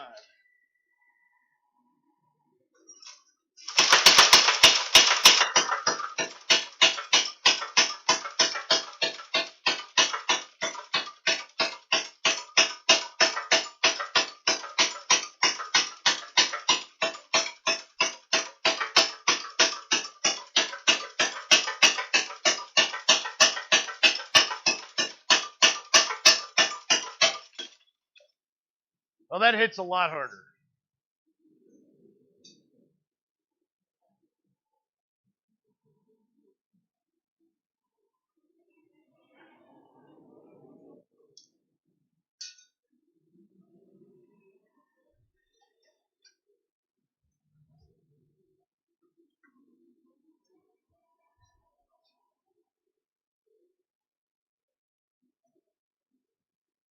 Do a little bit of maintenance here.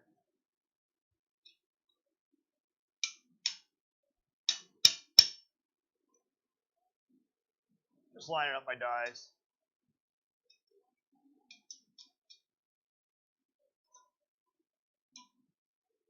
I'm gonna find a thing of JB Weld. I know I have some here in the shop. I mean, I guess Loctite would work as well, but with these big bolts, a little bit of JB Weld down inside those threads really, I mean, I know it's probably not an intended use, but it just seems to stop any sort of vibration in there from them coming loose.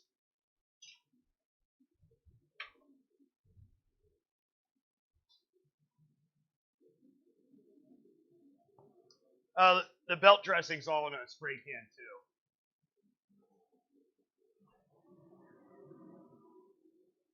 And there, for some odd reason, it's not. There's not much on that belt, so.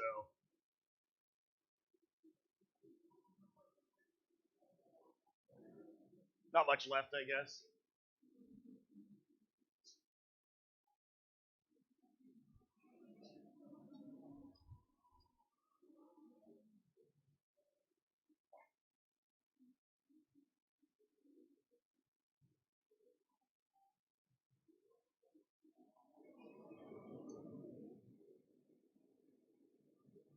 That's why a lot of guys bring notebooks when they're here in the shop. They look around, they see what all they want to have, what they need to have.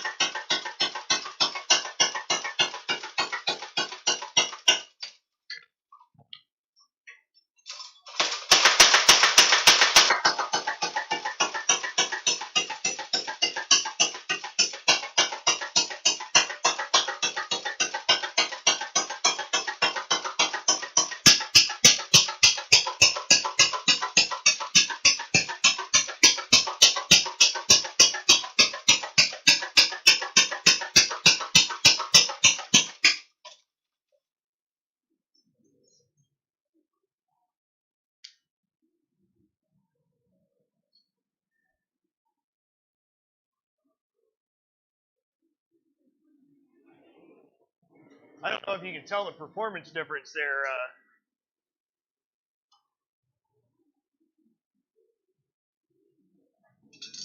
But I can really feel the difference.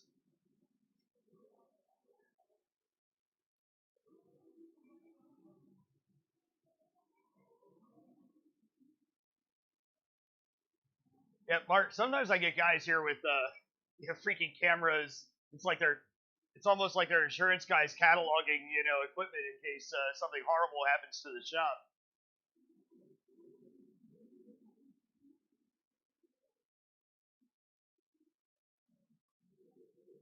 It's like why are you taking pictures of my screwdrivers? Well, I just want to know what type I need.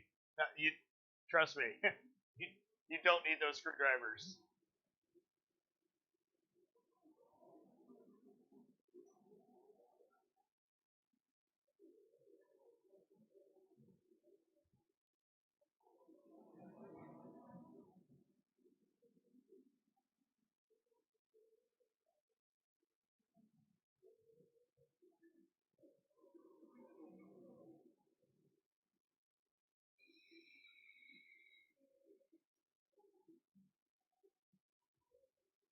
Oh, is it 3:30 already?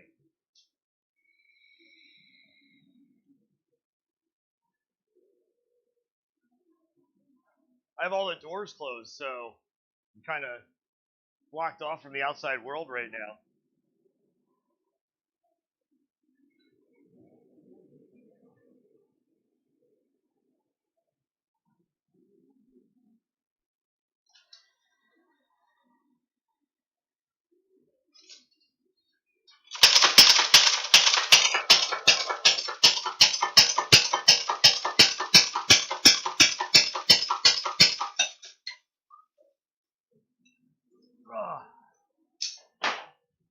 I believe Jurgen, who was in here earlier, might still be here. Said something about drop forging. That's drop forging.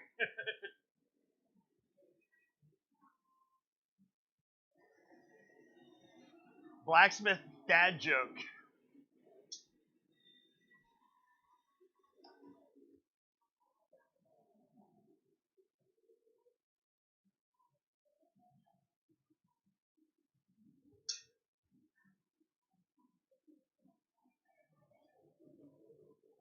I'm just turning it up on the tall side to go ahead and square this billet up a little bit.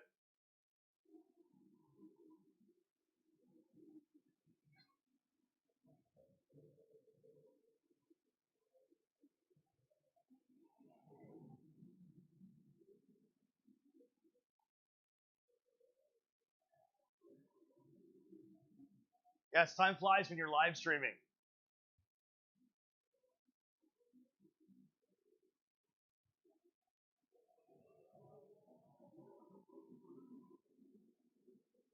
And quite frankly, it's nice to just talk to other people while I'm doing this. I mean, I could be sitting here watching, Barry on HBO, but which I need to catch up on.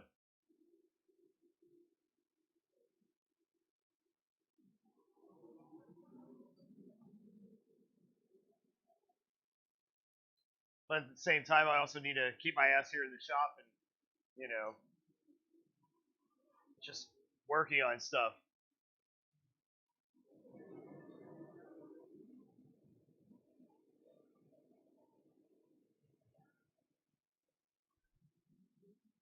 Let's see how long I can hold on to it this time.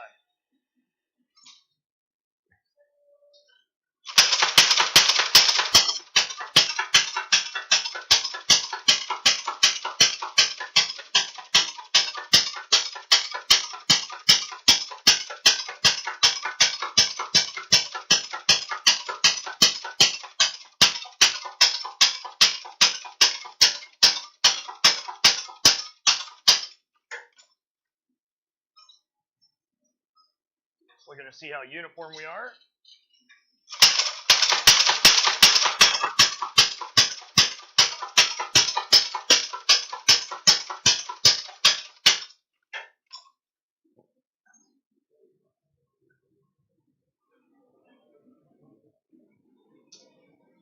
It's looking pretty good.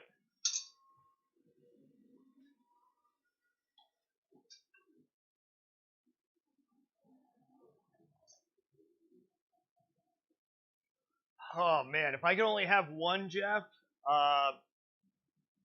For the longest time, we operated the shop with just using the press, and I would say the press.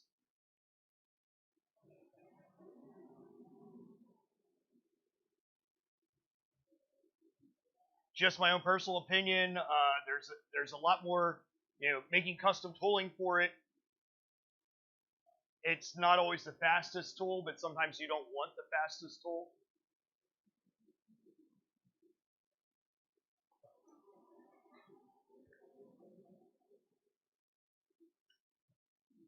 The hammer's nice because I'm not burning the forge as long while I'm using the hammer.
I had a bolt come off there.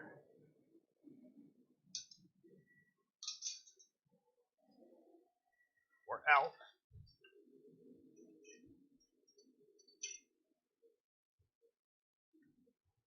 Yeah, those things just get a little stripped.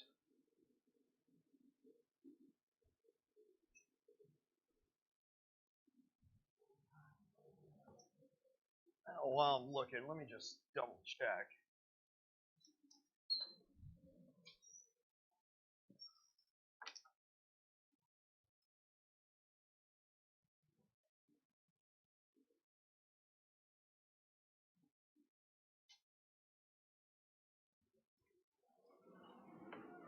Thought I might have some 5-minute JB Weld on the wall in the office.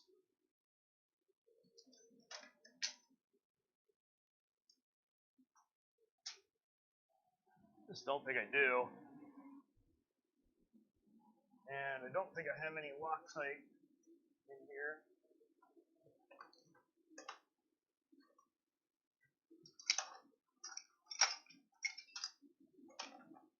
I generally hate Loctite, but it does have its purposes.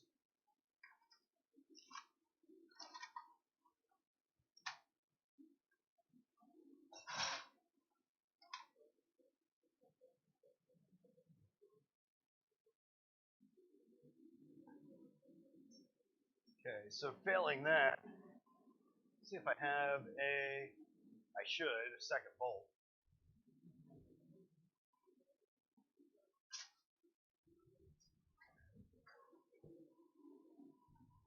So this one's just looking a little beat up.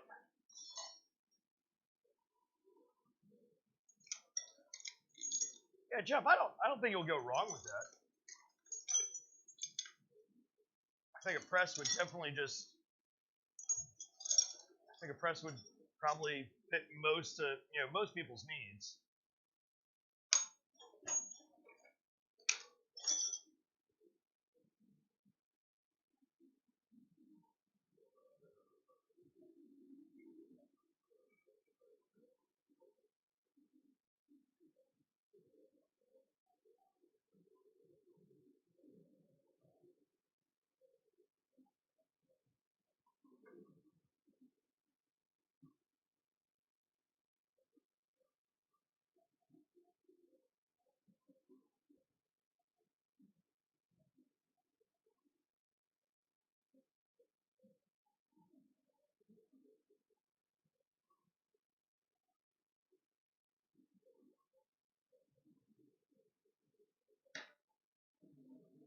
Well, I'll get to the store later today and pick up another one of these bolts.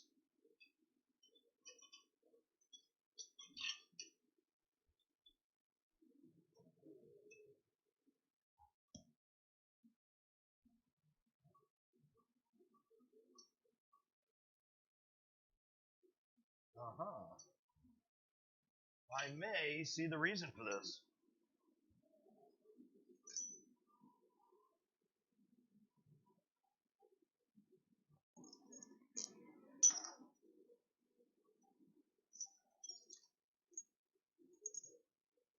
I don't necessarily know that it'll work, but it's worth a shot.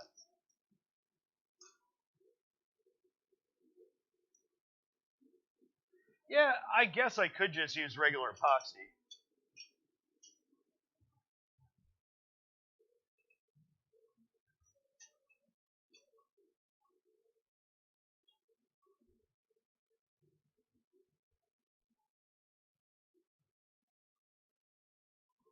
But I think I found a longer thread. It's only about half an inch longer.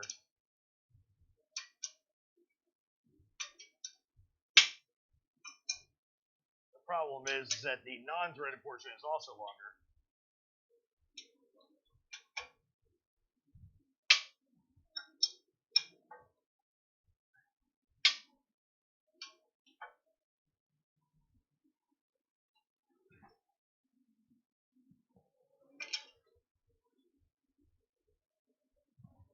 Okay.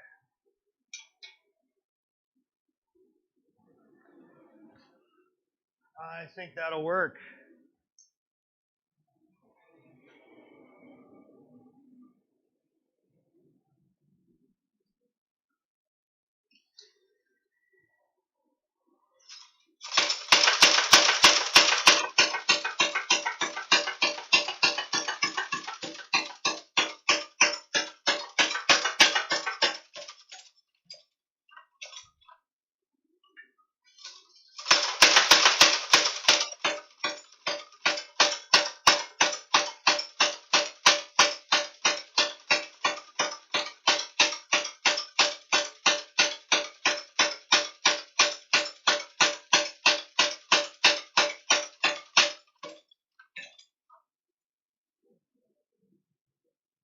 Most definitely.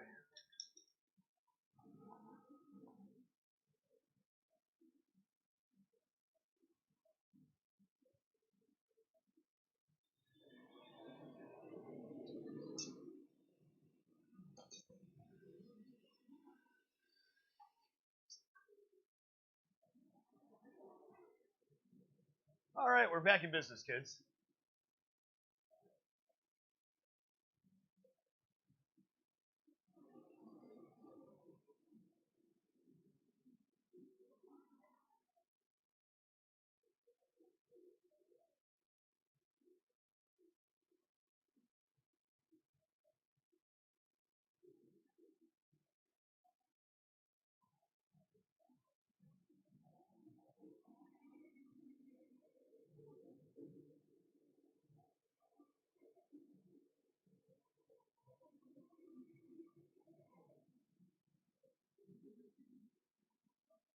Now, if I really wanted to,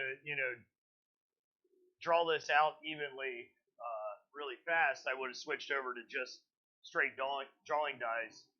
But the combination dies are working, and all I have to do is flip the piece over. I work one side, work the left side, and then flip it all the way over and work the left side from the opposite end.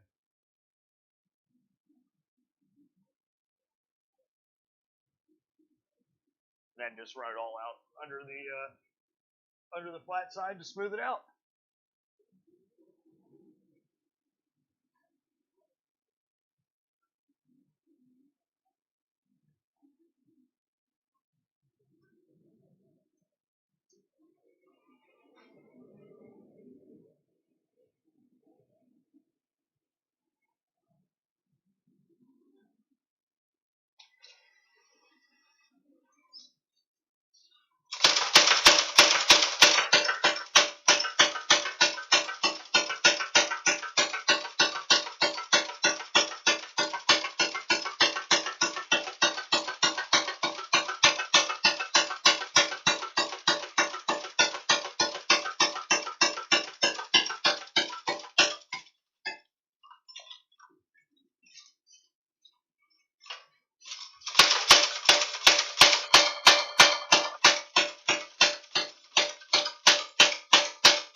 Almost lost it there.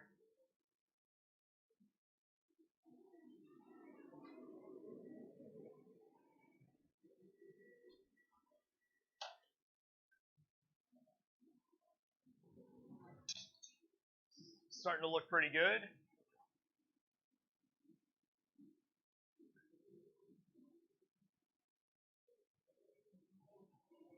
Definitely have some width on there.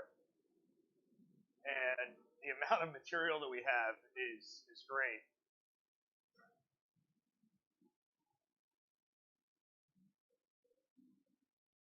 I think I might even be able to get a small German style chef's knife out of this as well.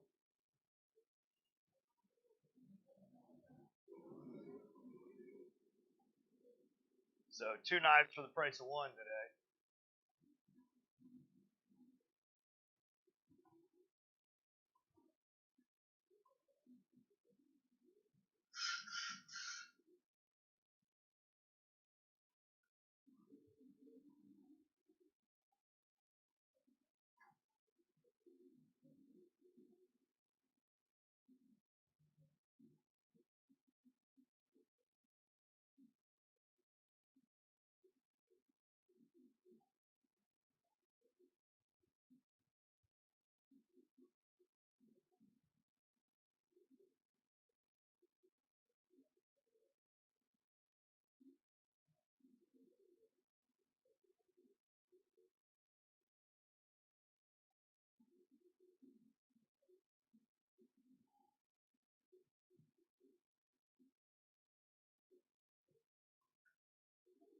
All right, back to the work.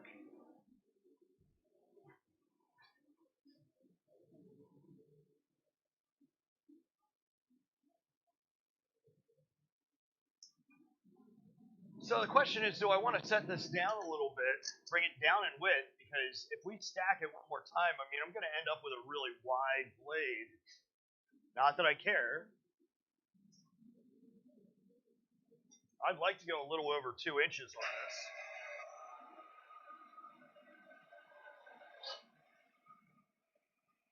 At least for the rough forging.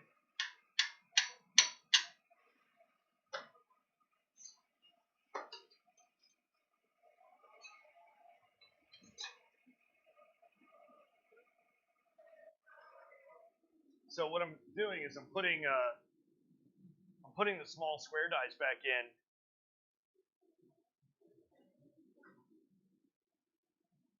I don't have a stop block for the width that I want, but I can just judge that by eye.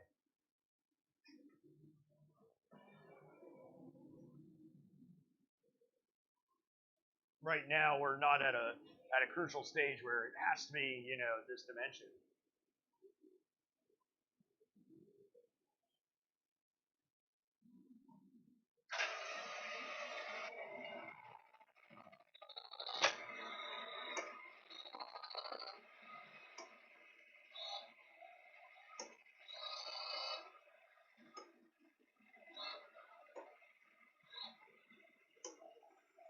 But what I'm thinking is, if I get this all done with just one more stack,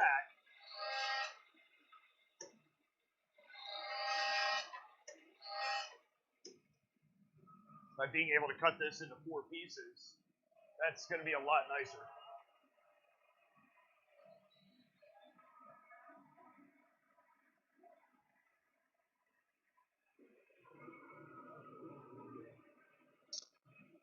So I'm just taking this down by about a half an inch.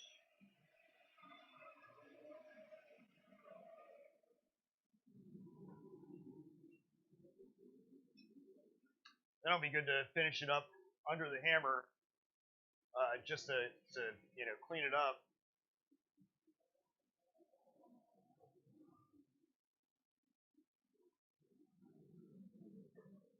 And we can let this, after I get that done, then we can just let this cool off,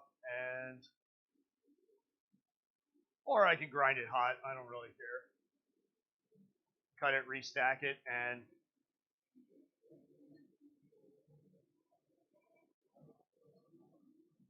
I don't know. I don't really have a set time for how long I'm going today.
I think one more time through the press, and then we'll go back to the hammer.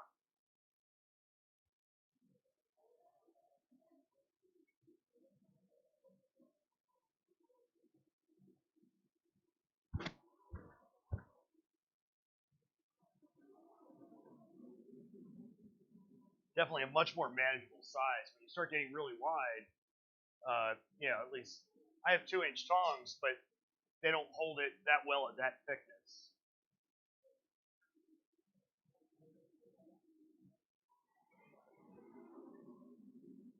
And I bet you I have a pair of tongs down in the I don't use these bin.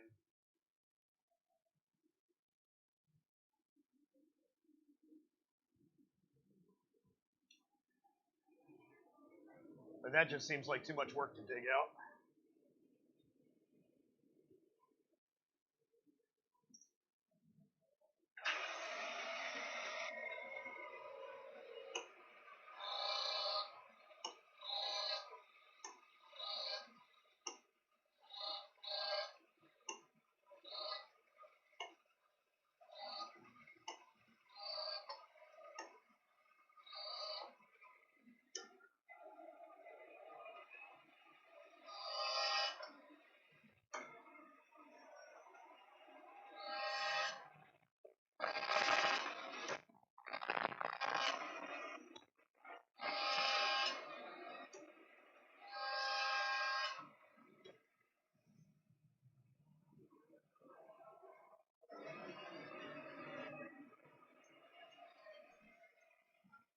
Okay, back to the hammer.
This is definitely going to give us a lot of length here.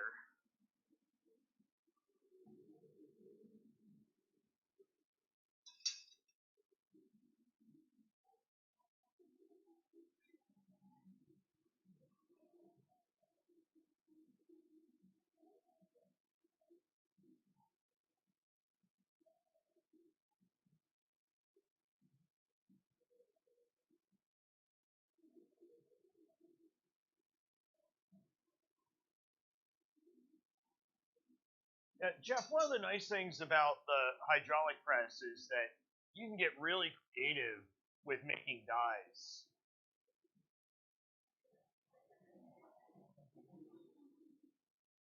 Whereas with the hammer, you're kind of limited as far as that goes. I mean, you can use a lot of the same dies, between a hammer and a press, but there's certain things that I would feel comfortable doing under a press that I don't think I'd feel that comfortable doing under the hammer.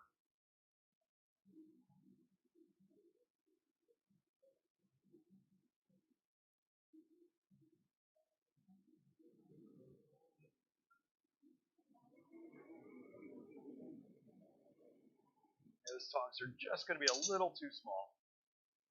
Back to the old ones.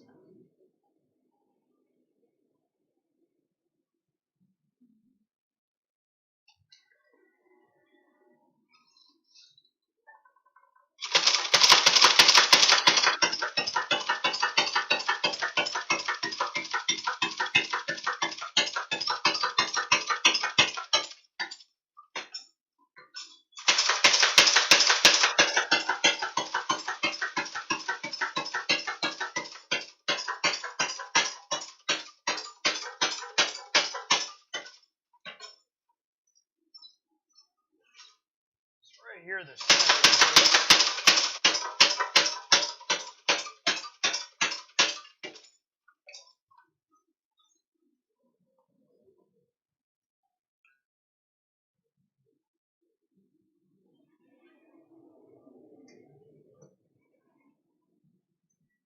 So roughly all the same width.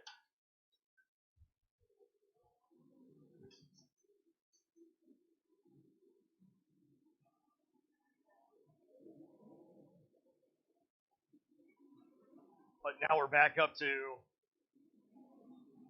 well, now putting a measure on it, I'd say almost 3/4 of an inch thick.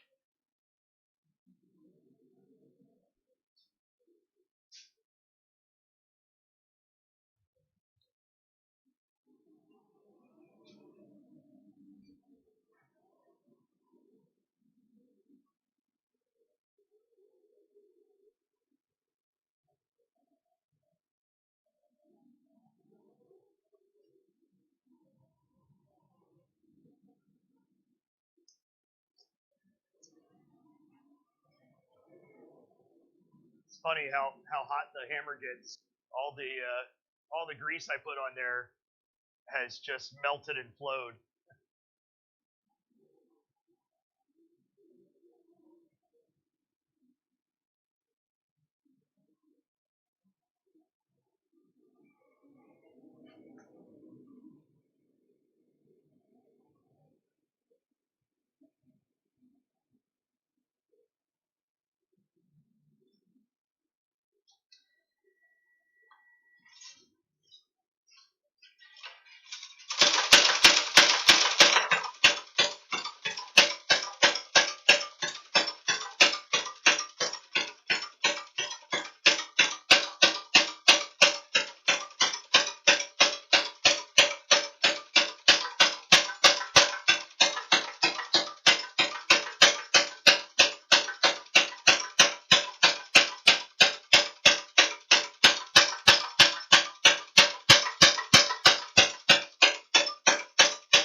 While that's reheating, I'm running an experiment.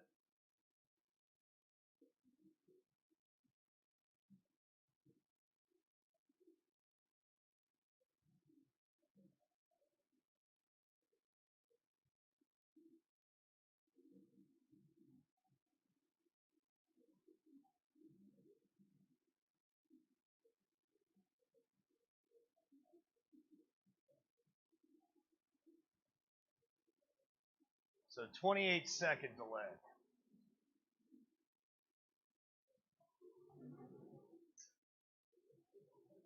Yeah, I saw that the high temp grease, huh? Yeah, I don't know if there'd be much of a benefit to it.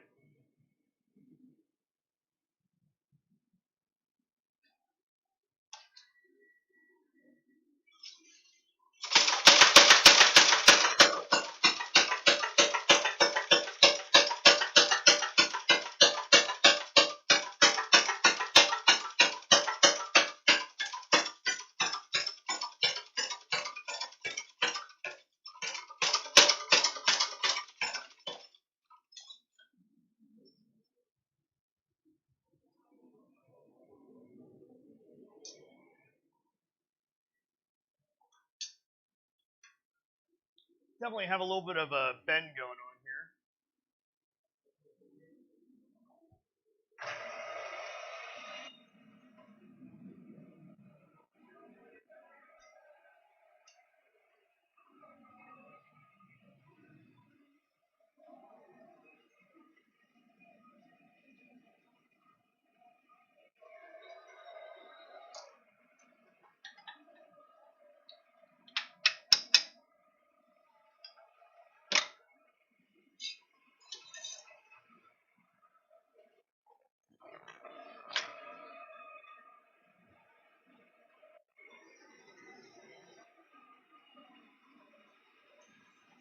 So I'm just going to use the hydraulic press to take that little bit of a sway out of it.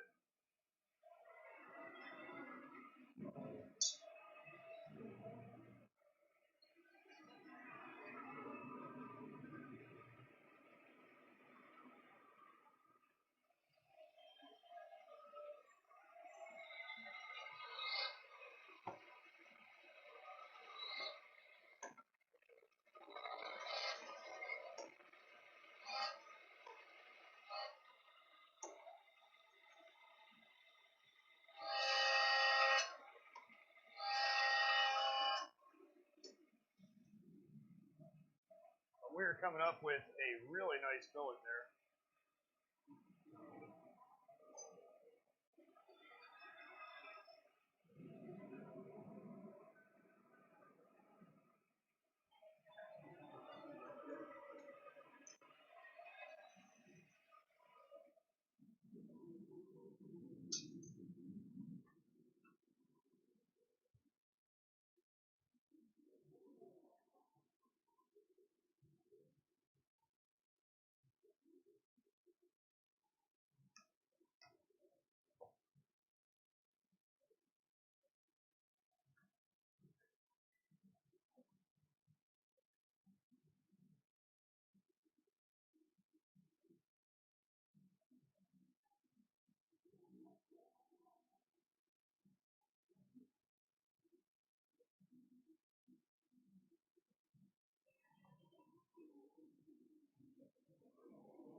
It sounds like something's up with the microphone there.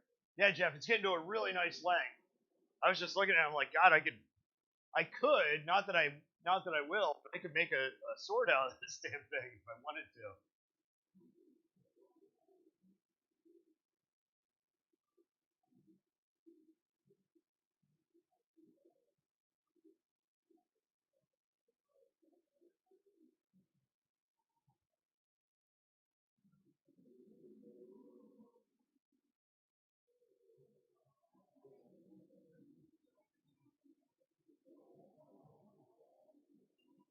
Not too bad from the 4-inch billet that we started from.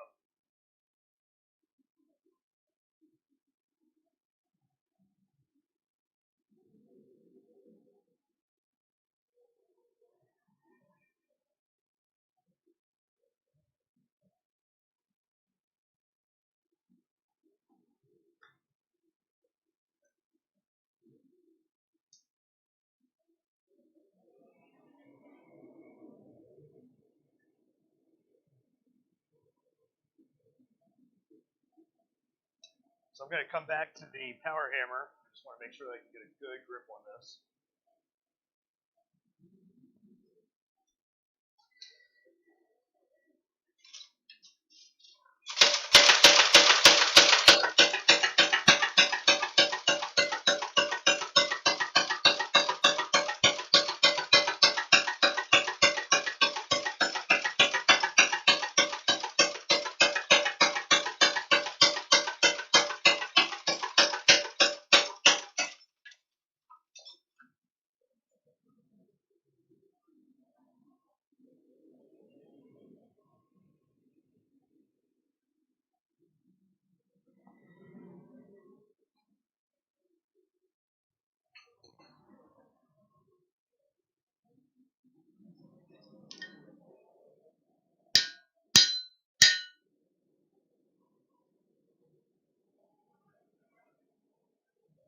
Just smoothing out the surface of the steel.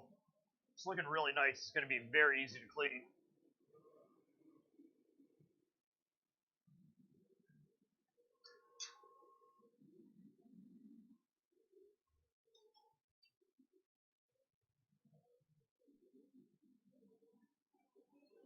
And I think what I'm going to do is I'm going to end up forging here for another couple of minutes, and I'm going to let it cool down.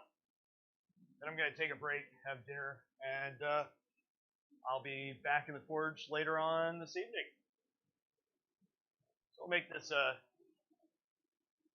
2 streams today just to make the billet. We'll get the billet out of the way. That way tomorrow's all knife making.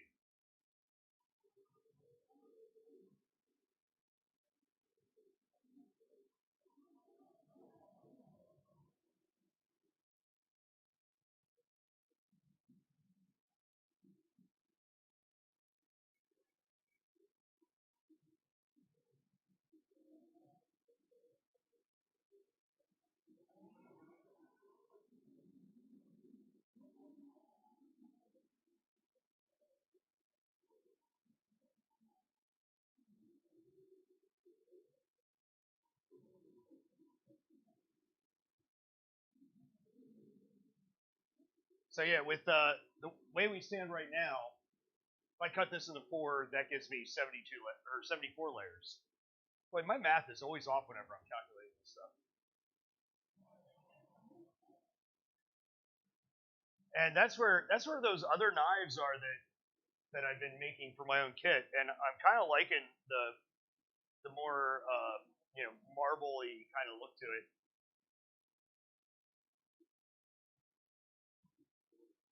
So in order to have them all match,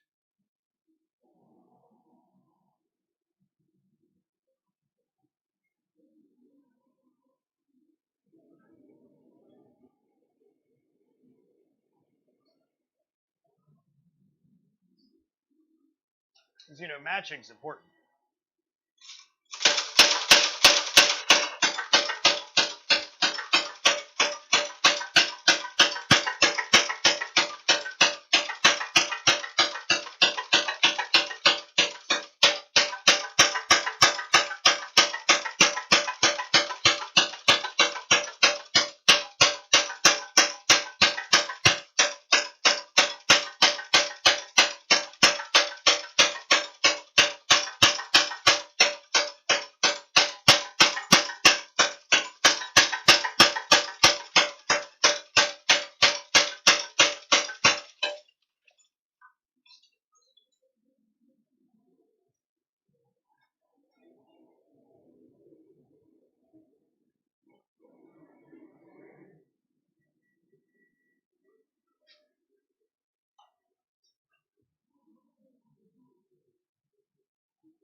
I won't have to press on the diamond. I'm not going for square.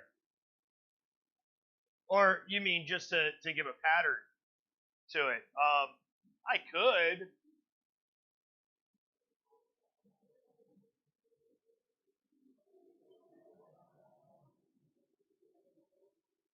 That would give, depending on how well it executes. The problem is that both sides would be mirror each other. They'd be opposite, so they wouldn't be uniform.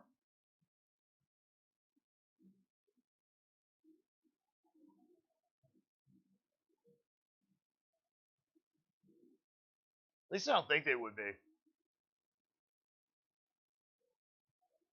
I'd have to grab some of my daughter's Play-Doh and figure it out. It's the best way to do it.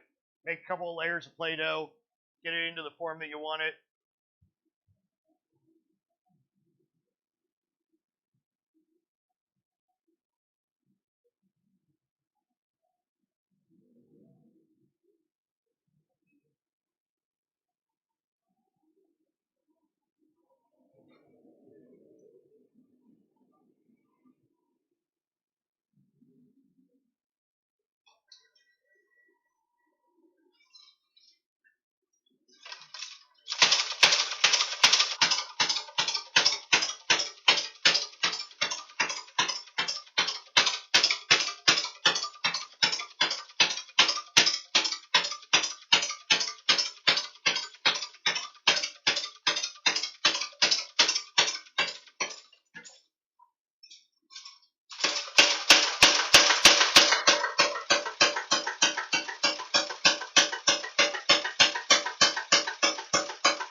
Yeah, Jeff, when I'm doing stuff like different mosaic Damascus,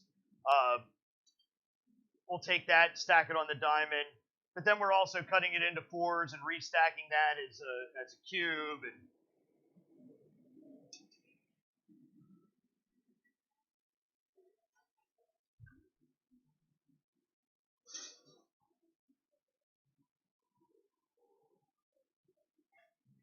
yeah, it's one of those specialized videos I'll have to do for the Patreon page, just because, man, that requires me setting up and filming, and that way I can get all really nice tight angles, tight camera views.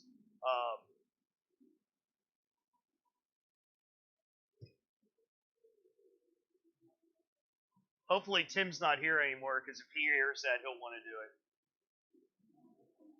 Tim's my camera guy when I have a complicated shoot that I want to do.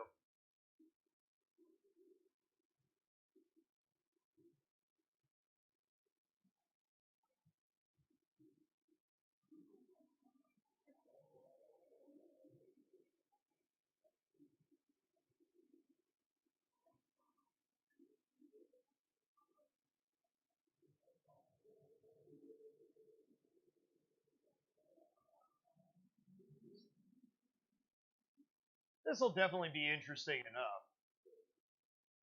Should have a nice look to it.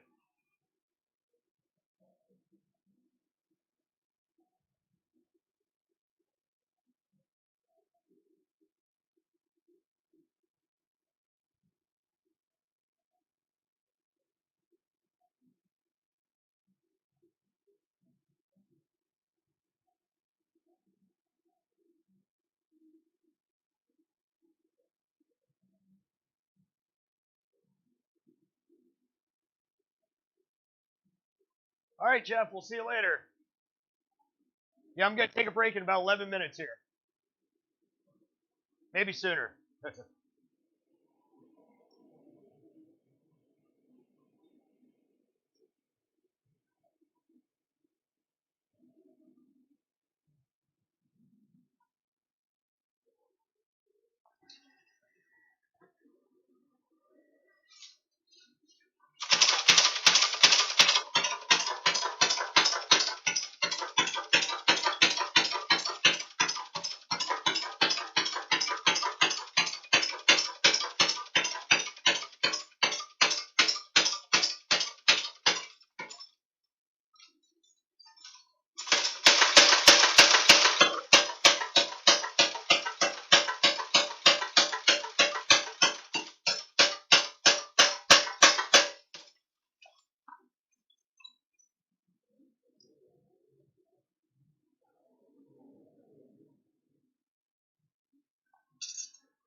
here.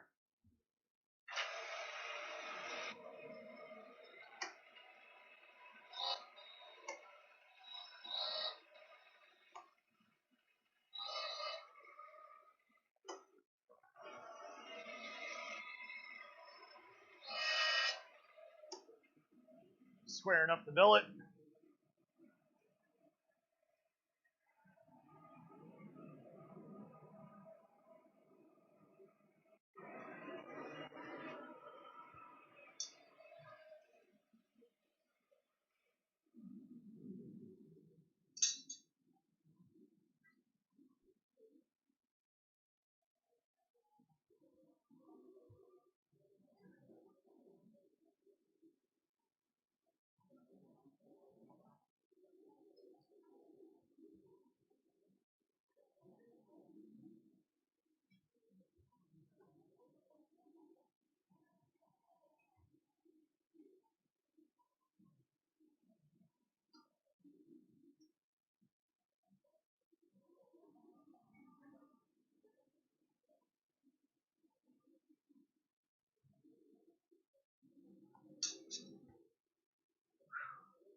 Definitely getting a little warmer here in the shop. I wonder what the thermometer on the wall says.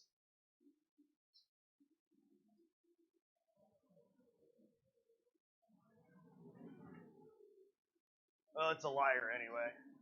It says it's 85 in here. I think it's a little warmer than that where I am.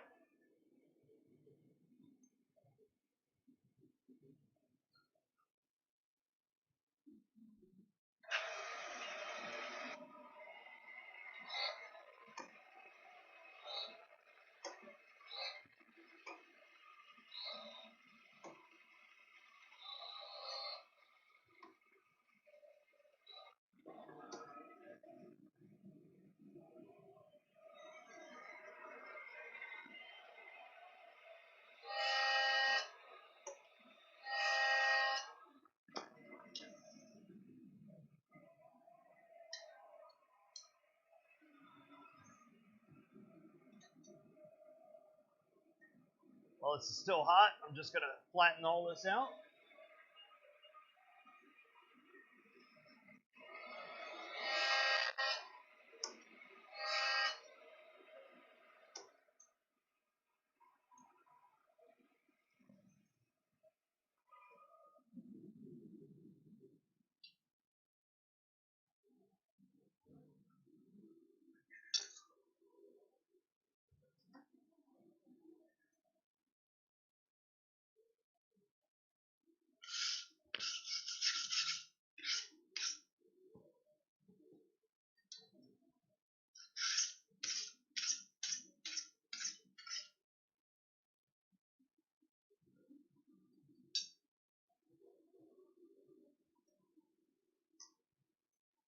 So there we go. That is it for the first session today.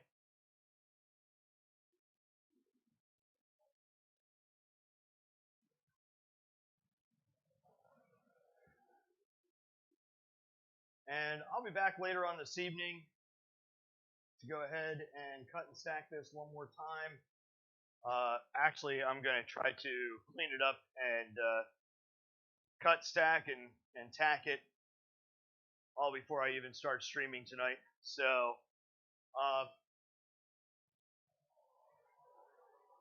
what time is it now? It is 4:24. So, I'm going to take 2.5 hours. So, 7 o'clock. So, at 7 o'clock tonight, we'll be back for yet another stream. 2 streams in one day, 2 for the price of 1. Thanks again, guys, for tuning in and watching. Really appreciate every single one of you being here. Be sure to check out our Instagram page, Underhill_Forge. You can check out our Patreon. You can check out our YouTube channel and our Twitch channel. So,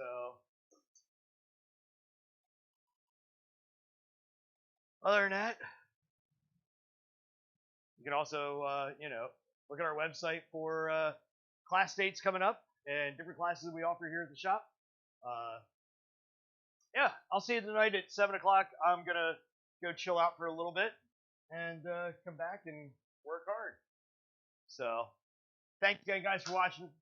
Appreciate it. See you soon.